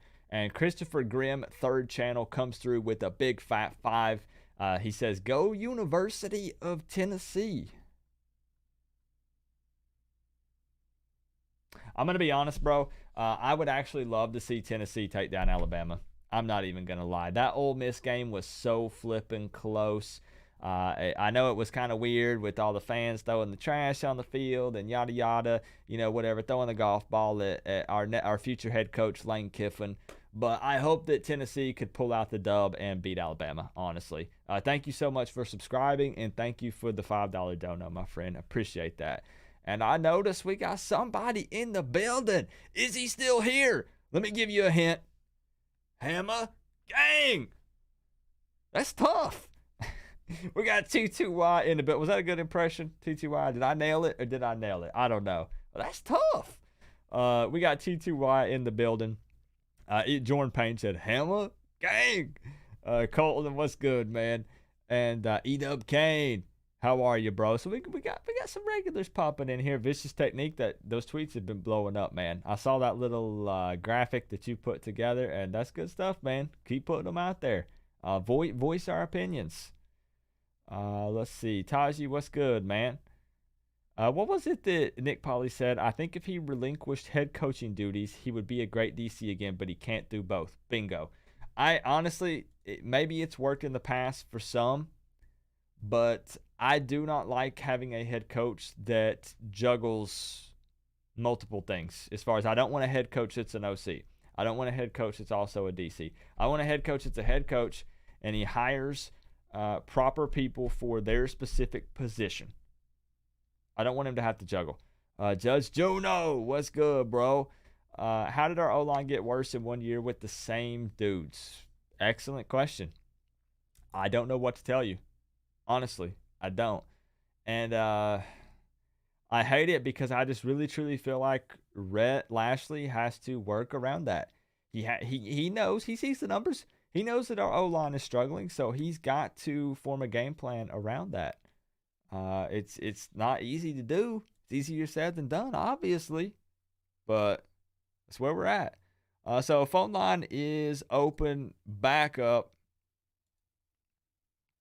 I am ready to take your phone call. I'm waiting. Did Manny Diaz get fired yet? I don't believe so, Richard. I don't believe so. Phone line is open back up. You want to call in, give your score prediction for the game. You're entered into the contest to win $200, or we can talk about Blake James. We can talk about Manny Diaz, whatever you want to talk about. Mark Stamper, what's good, man? Manny can't do it. He is not Bobby Boucher. That's accurate statement. He is, in fact, not Bobby Boucher, and I can confirm that tonight. 100% without a doubt. We need guys that look like Brock Lesnar in the front line. Brock Lesnar? What? The wrestler? 31-26 NC State victory. Joshua, are you an NC State fan or are you a Miami fan? Colton, you can call in. Sure, bro. King was so unpredictable for so long that O-line forgot how to block for a quarterback. That is actually kind of an interesting take, Glenn. TVD, people say don't underestimate his wheels, but he's not a true dual threat as in what we had in De'Aaron King. So maybe maybe there is a little more of an adjustment period there. I mean, TVD is still taking snaps during the offseason and practicing, but they believed that De'Aaron King was QB1, a true dual threat, a scrambler. So, hey, man, would you like Miami considering hiring Coach O? I'm going to be real with you. I said no. I said no to hiring Ed because I've disliked Ed for years. But I would consider it. You guys know who's number one at the top of my list. But I would consider Ed. Maybe. Ed is further down than number 3 on my list. You could probably put Ed in the top 5. But people say stuff just to say it. But Ed had made a statement that he was taking a year off before he figured out what he wanted to do. So, I don't know. I don't know if that would actually be a thing that would go down. My man, Jorn Page. What is good, bro? What's happening, Coach? Man, I'm becoming a regular fixture on your show. What you the sure heck? are. This is what, 2 or 3 weeks in a row? But now let me start by saying, look, bro, since you got the all-star study cast in the waiting room there, I do appreciate everything y'all do, bro. Y'all do some good stuff. I just want to let y'all know I thank you for what you're doing. Hey, man, like I said, I just enjoy doing this. So the people who ask me why I don't quit when we're down and out, I love this, man. This is my life. College football, Miami Hurricanes, being an entertainer on YouTube, bringing people together, talking college football. It doesn't matter. 0-12, 12-0. We're here. You're right. I'm with you. Well, look, dude, that last dude you had, Burgos, I think his name was. Hey, Burgos. Yep, he's a regular on the channel. I echo everything he says, so I'm not going to try to get into that. I want to go off on something different for tomorrow night's game. Okay. So we're honoring the fine guys from the 2001 team. Correct. Now, my question is, are the powers that be going to let these guys hang out on the sideline? That is an excellent question. Because I think that would be, them young, because we know the young guys are doing good. I think if you had that 2001 team sitting on that sideline with them, that could be pretty good for those young guys. That's a really good point. And I think that it should be more than just bring them out on the field at halftime and have, the 8,000 fans clap for them and then you send them back. That would actually be pretty dope to have them on the sideline. Yeah. But I got a bad feeling the powers that be ain't gonna let that happen. But anyway, real quick, I'm at work tonight, so I can't talk too long. But tomorrow night I'm thinking I still got hope, dude. I still got hope. I think Miami's gonna pull a victory out, probably like a 31-28 type deal. Okay, so another close game. And I would love to see another Stephen Moore's late play excitement, as I said before. Okay. I mean, but I'm still wanting them to win. You know, we got so much negativity going on, and rightfully so.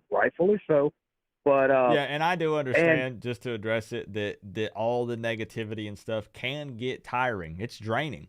It is. Honestly, just to continue, you know, week and week, down and out, everything's bad, the world is over. Like I get that it gets old. But, you know, I've like a lot of other Canes fans, I've been through this before a few times, and look, I'm probably like the only person in the chat room that don't know what the heck that card is that you're trying to give away. What? So You don't know? Hey, all right. I'm kind of old. All right, here's what I'm going to do. I'm not.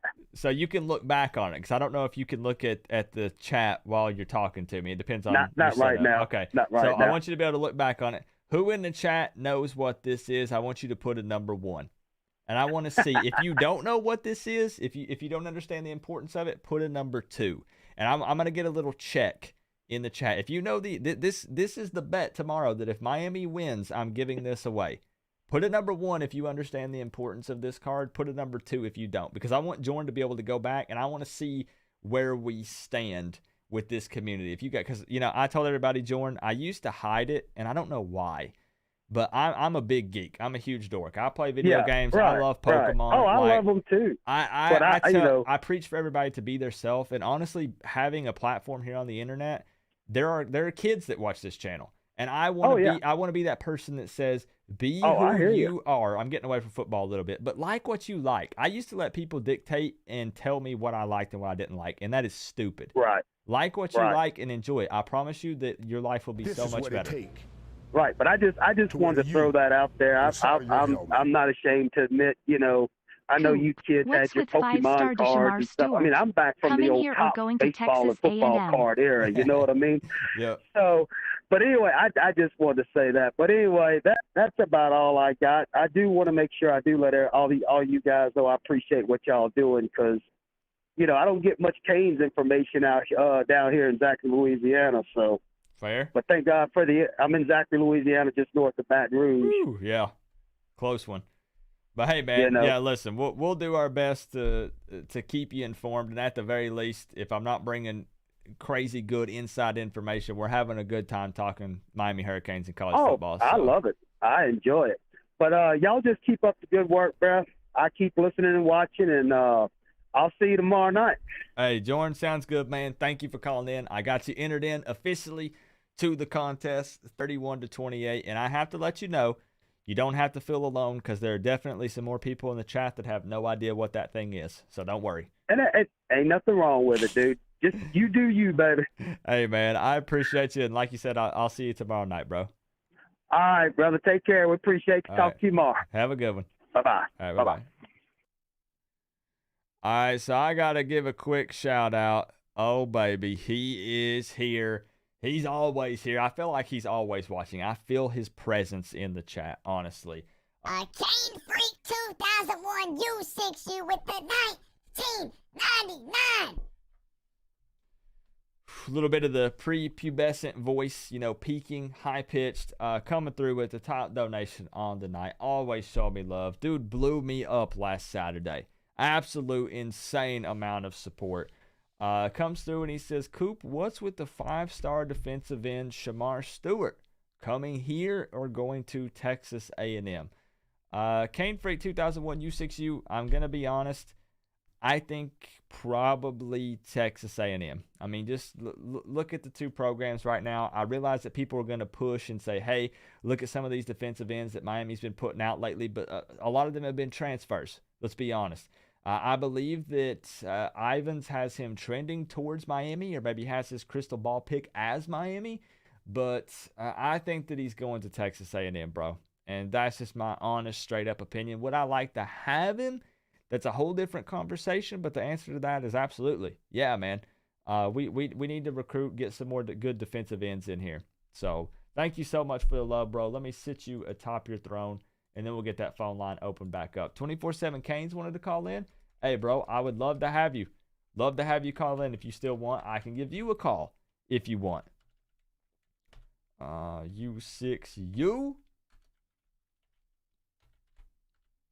And I always love having Jordan call in. Jordan Page always brings a great conversation to the building. So it's always a pleasure to have him on the line, man. And there's nothing wrong with still believing that Miami can get a dub tomorrow. Honestly, as we've discussed it, any given Saturday, right? You never know. You just call this number right here. You probably just have to put a 1. So do 1-865-229-4131, and that's how you call in. If you give a score prediction, you're entered to win $200. Mark Stamper, thank you for the kind words, bro. But that is the bet tomorrow. I've said it multiple times, but I'll do it again. You want an opportunity to win a Charizard? This Charizard. Oh, yes. This one. If Miami wins tomorrow night, be in the stream, and I'll give it away. Heck, we might give some other stuff away. I don't know. We'll see. Calling in. Okay, let me hold up. Let me get the phone line open back up. What do you think, though, Kane Freak? What do you think with the defensive end, Shamar Stewart? Do you think Miami can snag him? How are you feeling about it? I want to fire it right back at you. All right, phone line is open back up now, guys. Let's see if we can get 24/7 Canes in here. Let's see if we can get Colton in here and a few more. Going under the Hammer at Golden Auctions over the weekend, a first edition pristine 10 Charizard card has fetched a hefty sum of $369,000, making it the most expensive Pokemon card ever sold. The Charizard cards are very sought after, Alan. Very highly sought after. Now, this is not a PSA 10. The centering would not let this one be a PSA 10, but any Charizard card is valuable, bro. 100%. That's where I'm at, Kane, Idaho. Predicting an L. I mean, I've showed it multiple times. Predicting an L. 38-31, but hoping for the dub, man. I don't want us to lose. Throw some swag in. What you want? What do you want, Mark? What are you thinking? All right, it's open, guys. 24/7 Canes, I'm going to call you. Hold up. It's bugging out. There's so many people trying to call. Hold up. I'm going to call you, bro. Let's see if he answers. All right, guys, the moment of truth. What up, Coop? Let's go. He picked up. It's a 50-50 shot, man. When I call people, they see it, and they're like, nope. So, all right, we got you in here, man. Now, as usual. Hola, ¿cómo estás? I see. Oh, man. What's up, Coop? Chilling, man. Trying to stay warm. I had to turn on. I've said this multiple times.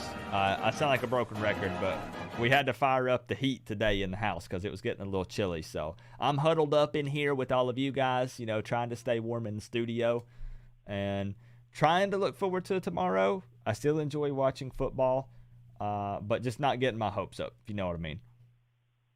I got you. Cautiously optimistic? Yeah, always. Well, you got that Charizard there. If Miami doesn't win tomorrow, you could use him to fire Manny Diaz. Yeah, man. Hey, I got what people don't know is there's 2 more on the shelf behind me. I got 2 more of them, so it's not my only one. I hate to break it to everybody who thought they were getting my only Charizard in the collection. This is what it takes to wear the U. Oh man, Coop. Coop. Normally I would say Stewart goes to A&M, but just a gut feeling says he will come to the U. Let me address what Kane Freak said just real quick, and then we'll dive into it. So Coop, normally I would say Stewart goes to A&M, but just a gut feeling that he comes to Miami? Really? You think so? I would be ecstatic, bro. I would love to have Shamar Stewart, but I don't know. I'm just not feeling it. And it's more than just like the situation that we're in currently with the program. I don't know, man. But I love it. I love the optimism, and I would be pretty happy about it. Thank you so much, man, for the flip. The flipping $50. The man, I told you guys already, he's he's an Ethereum billionaire. Kane Freak is just something else, bro. Thank you so much, man. All right, I'm sorry. Don't want to take away from you. Ask him where to start. Good, I mean, I know, again, I follow you on Twitter, so I see the breakdowns, with the NC State quarterback. I know that you're very familiar with the defense and where they rank statistically in various different categories. One thing that I wanted to ask you, I'm just kind of curious where you stand. I should have been asking everybody this. How do you feel about our run game going into this matchup, considering that, Cameron Harris is down, so Jaylen Knighton is in. We know the O-line's struggling. We know the NC State has a great run defense. Can we get anything going tomorrow night?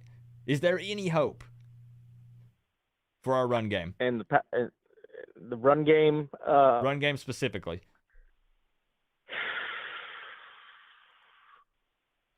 I know it's tough to say, man.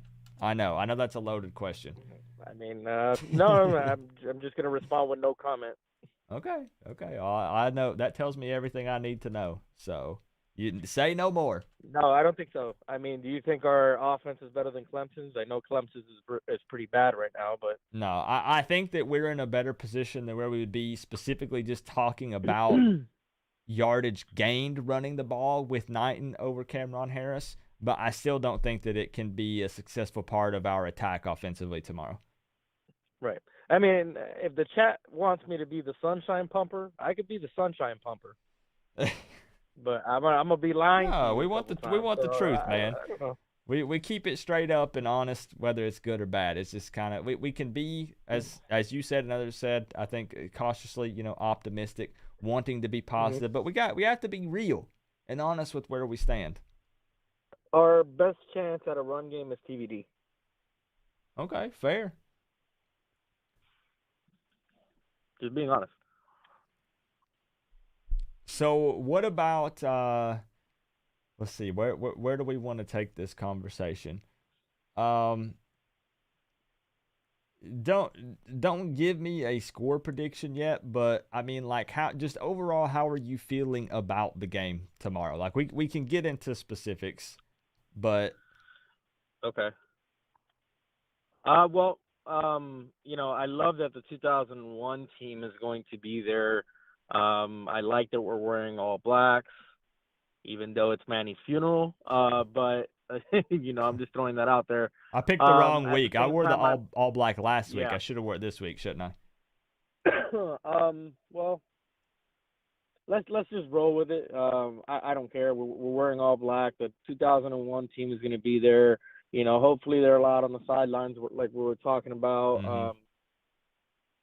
We will see. So there's extra motivation there, especially for the young guys. I want to see Tay. I don't want to see him play just 10, 15 snaps on special teams. I want to see him actually play over Bubba, over Gervin, over these guys. I don't care if they want to, limit his snaps. I want to see him more than Gervin and Bubba Bolden. I mean, that's fair. All I'm gonna say. Even with his limited snaps at the college level, given the performance we've seen out of Hall and Bolden, I can absolutely see people arguing for Avante Williams to see more snaps defensively, 100%. I mean, I love Bolden. I've always loved Bolden. You had him on your show. Yeah. He's a great guy, but I didn't see a great guy when he was jogging on that field last week. And what is it though? Like it's all just everybody. Only he could answer that question. Yeah. I can't answer that question for him. I mean, I don't understand. Like so much it's hype a for that fan guy. base. Go ahead, Coop. No, you're good. I just don't get it, man. Because I saw the same stuff too. Just going through the motions, jogging around, poor angles, bad tackling. Like I don't know. You know how you win the fan base? By no matter how bad you play, you're giving full effort every single time you're out there. And I didn't see that. I saw somebody that just said, you know what? Screw it.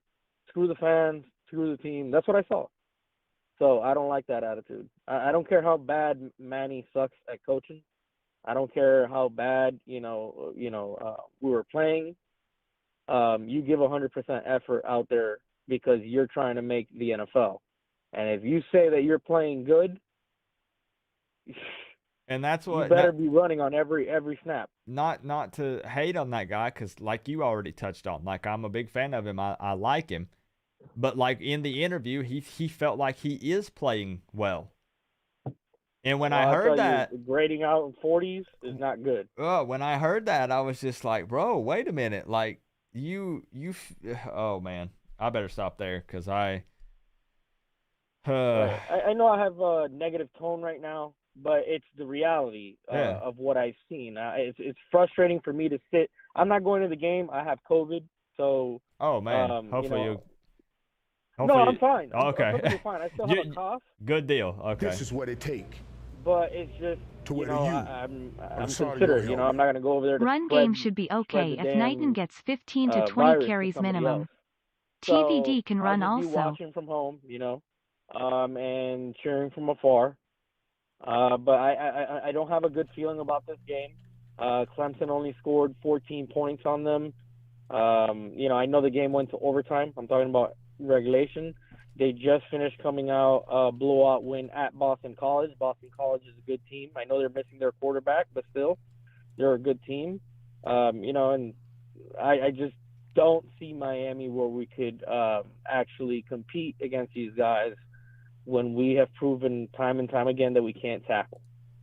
And you. So I have a question for you, Coop. Okay, hit me with it. And I want to ask the chat one thing before you fire that at me. How do you guys feel about that? The discussion with Clemson. We're talking about, you know, in NC State. How do I word this?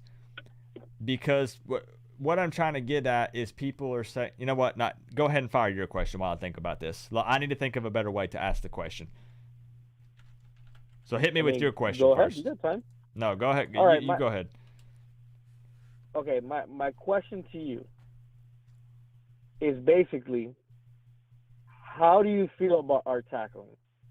Give me an over-under, 25 missed tackles. How do I feel about it? Yeah, in the chat as well. What do you guys say?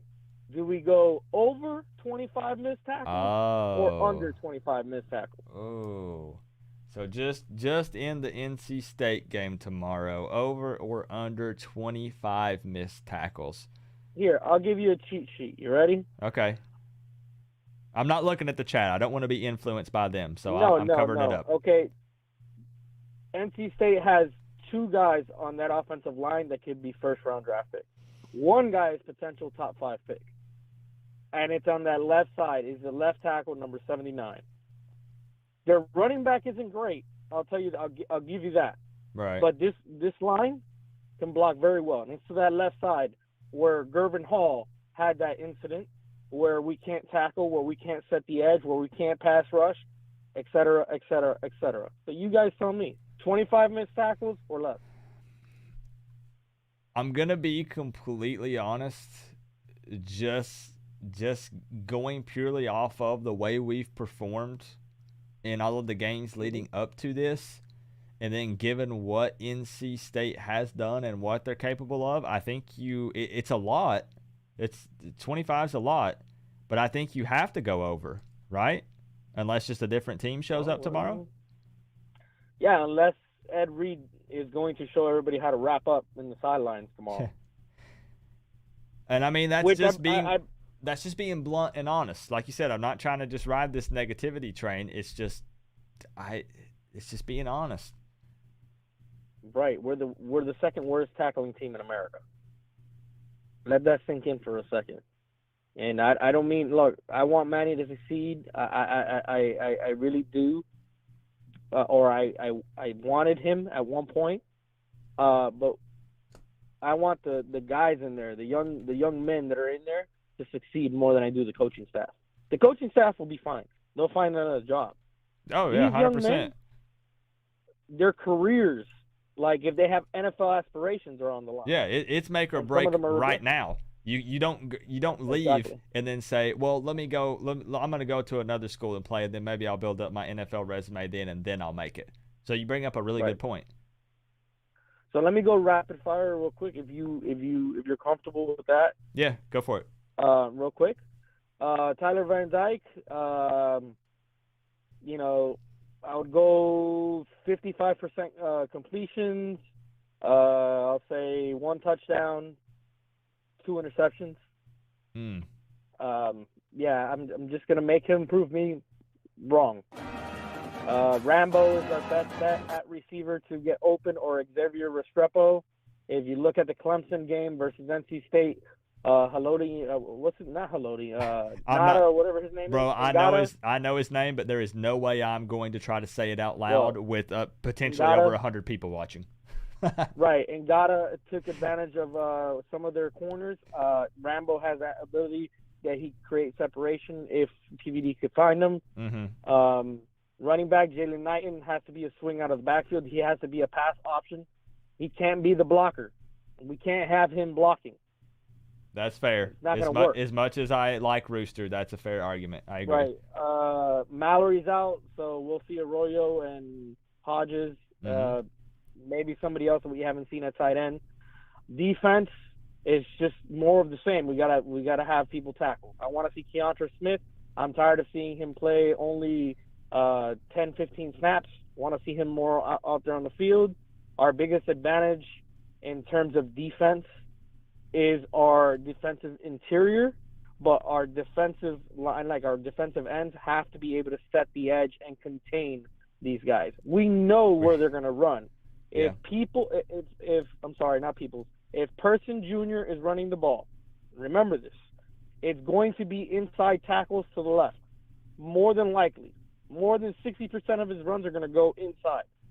If what's his name is in there, Knight is in there, which is their other running back, it's more than likely going to be off tackle towards that left tackle or outside of the tight end to the left.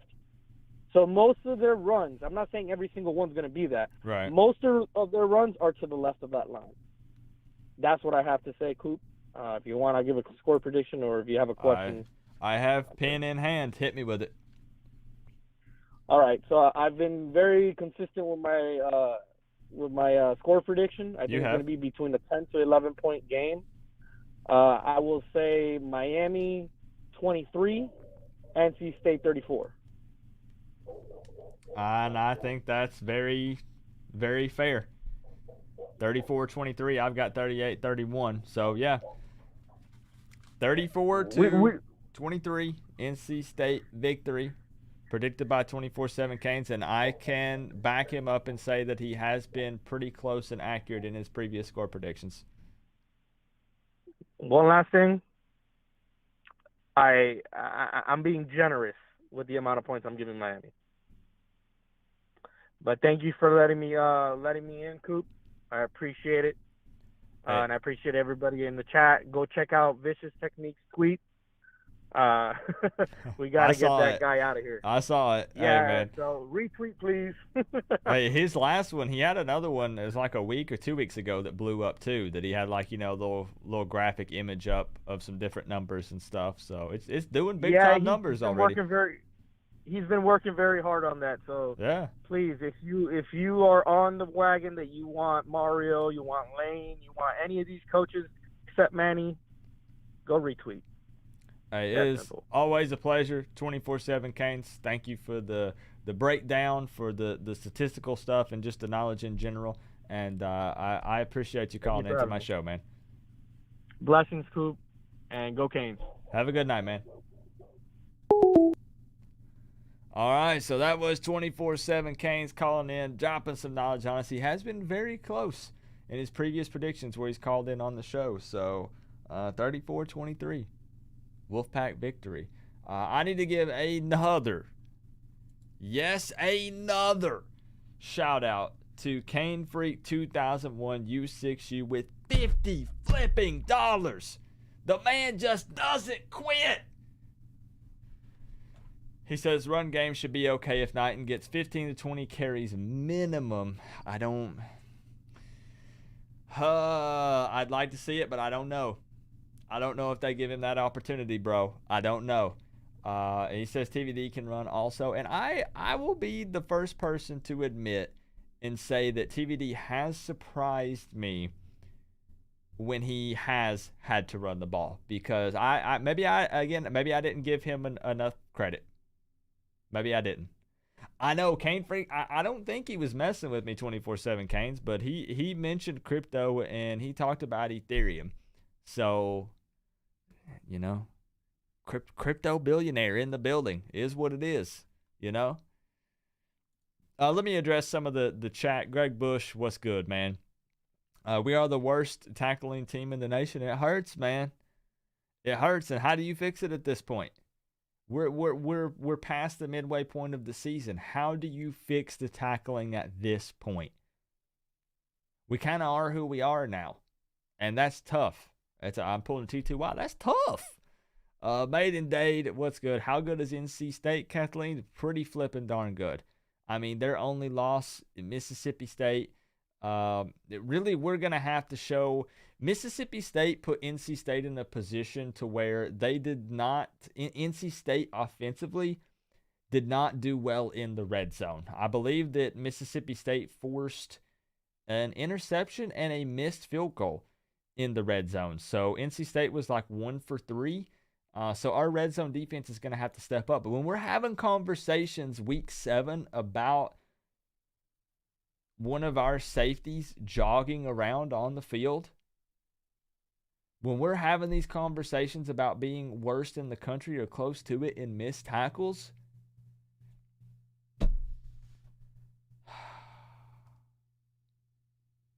man,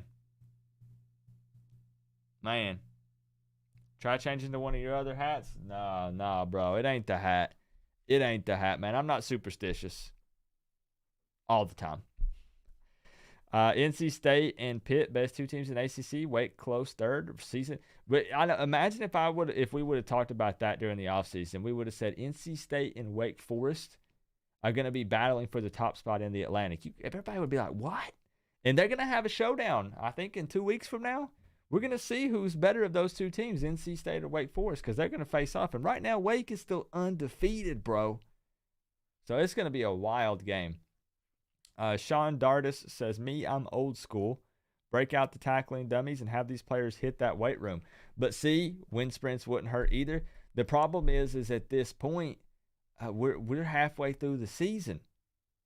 So like I said, do you really kind of change the way you're doing everything? Can you back up and say, you know what, we're just going to reevaluate this and start over with some things?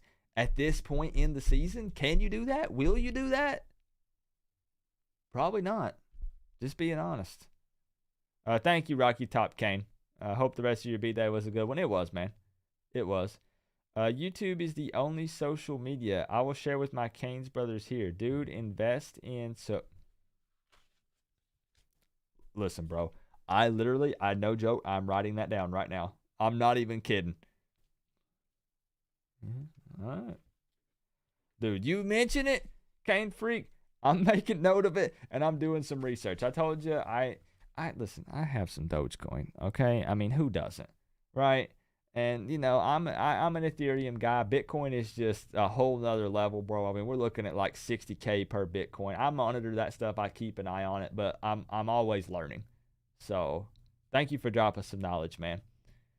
Coach Coop saw tackling practice video from this week. Guys weren't even making contact. None. Just working on angles of approach. Tackling ain't going to improve. And that's where I'm at, Briley, unfortunately. I feel like that at this point, like I said, I hate to say it. I don't want to be that guy. But I think that we are who we are, and it's going to be difficult and tough to make a big-time change. I don't think that all of a sudden, you know, week 8, week 9, you're going to see a completely different defense for Miami when it comes to, like, tackling, when we look at it statistically and stuff. I don't think we can turn that around. I don't. Coop, I'm going to say 24-35 NC State. Okay, unfortunately, but I hope they prove me wrong. Fair. Please come to play, Canes. Canes for life in the ACC. I love it, man. I love it, Cold. Being realistic. Can you please pull up Clemson's points against NC State? Is that what you want to look at? We can look at it statistically when Clemson and NC State play, because that was double overtime, right? If I'm not mistaken. I think that was double overtime. Let's see if we can just do work with me. Let's see. Okay. Here we go. So can you guys even see this? I don't know if you can. Now this isn't the box score. This doesn't have the breakdown of individual stats for the players. But remembering that NC State did beat Clemson earlier in the season. Now here's the argument I wanted to make earlier, and I forgot to touch base and get back to it. People are going to tell me, yeah, but Coop, this is Clemson's down year. And to that I say, you know what? We're right. But do you guys think that Miami would be able to beat Clemson if we played right now? Hold on. I want you to answer that first. Because people are saying, don't worry about this game, Coop, because Clemson sucks right now. But do you think that we could compete with Clemson in 2021 if we played? Be honest. Could we compete? So this is huge for NC State to take down Clemson. I realize they're down and out, but I still don't think we could beat them.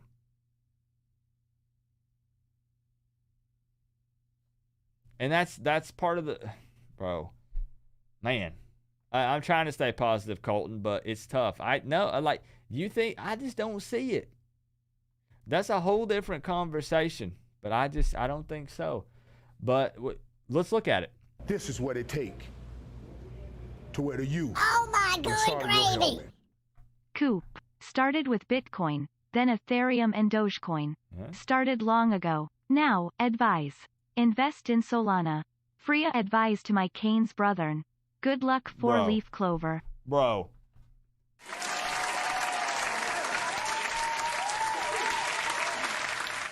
My man, literally, here's the thing, Jay. Here's the thing. Dude has been the biggest constant supporter on my channel this season. And I'm telling you, I don't give financial advice, but this dude is just dropping the bag on me. And, you know, I made the joke about him being a crypto billionaire, and the dude just continues to prove me right. And show me that maybe my hunch is actually true. Maybe he makes the argument it's millionaire, not billionaire. But at this point, when you're talking those kind of numbers, it's the same thing to me, bro. Coming through and blessing me with another big fat stack. Another hundo! Bro, absolutely. I am taking your advice 100%, and I'm not playing with you, man. I am not playing with you. Thank you so much for dropping that knowledge on me and for everybody else in the chat. When we swap screens, I'm gonna update it, bro. You've done more than enough for me this season. Like, bro, just settle down. Listen, bro. Thank you. Thank you for helping put food on my table and continuing to upgrade these streams, man. Seriously, thank you so much, bro. Whew, okay, what the heck were we talking about? Oh, that Miami Hurricanes football. That's right. No, the NC State Clemson game. 24/7 Canes brought up a really good point. Look at the time of possession, bro. 41 minutes compared to Clemson's 18 minutes. Look at the third down efficiency. I told you the NC State is one of the top teams in the ACC. I believe the top team when it comes to preventing third down conversions. And that's something that we're struggling with. Clemson 2 of 11. Look at the first downs from NC State. 31. 31. Bro, that is just, that's wild, man. 238 passing yards, 148 rushing yards. What did they hold Clemson to? Clemson still had 103 rushing yards, but only 111. Man. 31 first downs. Ain't that wild, Cypher? I know. And the reason why I hated even making the comparison and talking about it is because Clemson is kind of down and out right now. So a lot of people were going to tell me to not pay any attention to it. It's not accurate. Why even give it the time of day? And it's because I talked about the fact that I still don't think Miami could hang with Clemson, and I hate to say it. Coop, would there ever be a chance for Butch Davis to come back as coach? I do not believe so, Brad. I don't think, how often, honestly, when we're looking at it, just statistically speaking, how often does a head coach leave and then end up coming back to the program at a later time? It's got to be a low number, doesn't it? And I'm asking you guys because I don't know. If we make the Cheez-It Bowl this year, what you doing, Coop? You know what I'm doing 24/7 games. We're stripping down butt naked and covering ourselves in Cheez-Its again. What's what we have to do, right? But I don't know. I think it could be a struggle to make a bowl game. I mean, ranked NC State, ranked Pitt, an improving FSU team. Georgia Tech shouldn't be that big of a deal. Duke shouldn't be that big of a deal. But again, keyword should. Hey, no problem, Colton. I appreciate you being here, man. Isn't Butch kind of old too? I mean, I'm not a fan of bringing Butch Davis back, if you want me to be completely honest with you. Hey, Kane Freak, one more donation and you dominate all his donation board. No way, Jay. Kane Freak has donated so much money to me that no more. I actually need to update it. For real. Hold on, give me just a second. Bro, he's over 200 this stream. That's just wild, man. So I think we're actually probably about to wrap it up for the night. I realize I didn't take a ton of phone calls. Tonight, but they were really good conversations. And it's still one of those things, like I said, guys, that even if numbers are lower, I understand and get that the hype is low. I know. But I still enjoy talking college football. I still love the Miami Hurricanes. I'm still going to be here week in and week out. We're going to be live tomorrow for the NC State game. If you need links, this game will be on ESPN2. I got you with the hookup. They call me the link man for a reason. So if you want to be able to watch the game for free, you don't have cable, you don't have satellite, I got you. He's still better than the last three coaches combined. I guess it's kind of hard to argue against that, isn't it? Kind of is. Manny is going to take a dump on the 50-yard line. Man, what an interesting night. Hard Rock Stadium, night game, Miami Knights blackout, honoring the 2001 Miami Hurricanes. Can we actually show those guys some respect tomorrow night when we take the field? Because I'm going to tell you something. The first time that I see any guys jogging through plays, might as well stick a fork in us and call us done, because that will be completely and utterly disrespectful to that 2001 football team to take the field and play like that. And I will be completely disgusted and embarrassed. Uncle Lou in the building here as we wrap up. Uncle Lou, we've had a heck of a night talking about our beloved Miami Hurricanes. We've actually spent most of the time dogging them and being negative, if I'm being completely upfront and honest with you, because we're grasping at straws for any positives. We want our team to be good more than anything. But the reality of the situation is we just ain't there. And any Canes fan that wants to argue differently with you, Uncle Lou, I'll even openly sit here and say they're crazy. And that's coming from a Canes fan talking about other Canes fans. It's just the truth. Sorry. And I know, it is what it is. Uncle Lou, if you want to be here tomorrow, you're busy, man. You got your own things to do. But, bro, if Miami wins tomorrow, I'm giving this bad boy away. Surely Uncle Lou knows the importance of this. Uncle Lou's got to be a fellow geek/dork like Coach Coop, right? Doesn't he? Actually, I don't know. Uncle Lou was actually probably really cool in high school, unlike me. So he might not know the importance of this. But I'm going to be giving this away tomorrow if Miami finds a way to pull out the dub. Yeah, see, Burnett, I'm not trying to be negative. I'm just speaking facts. I'll try to look at the positives when I can, if I can.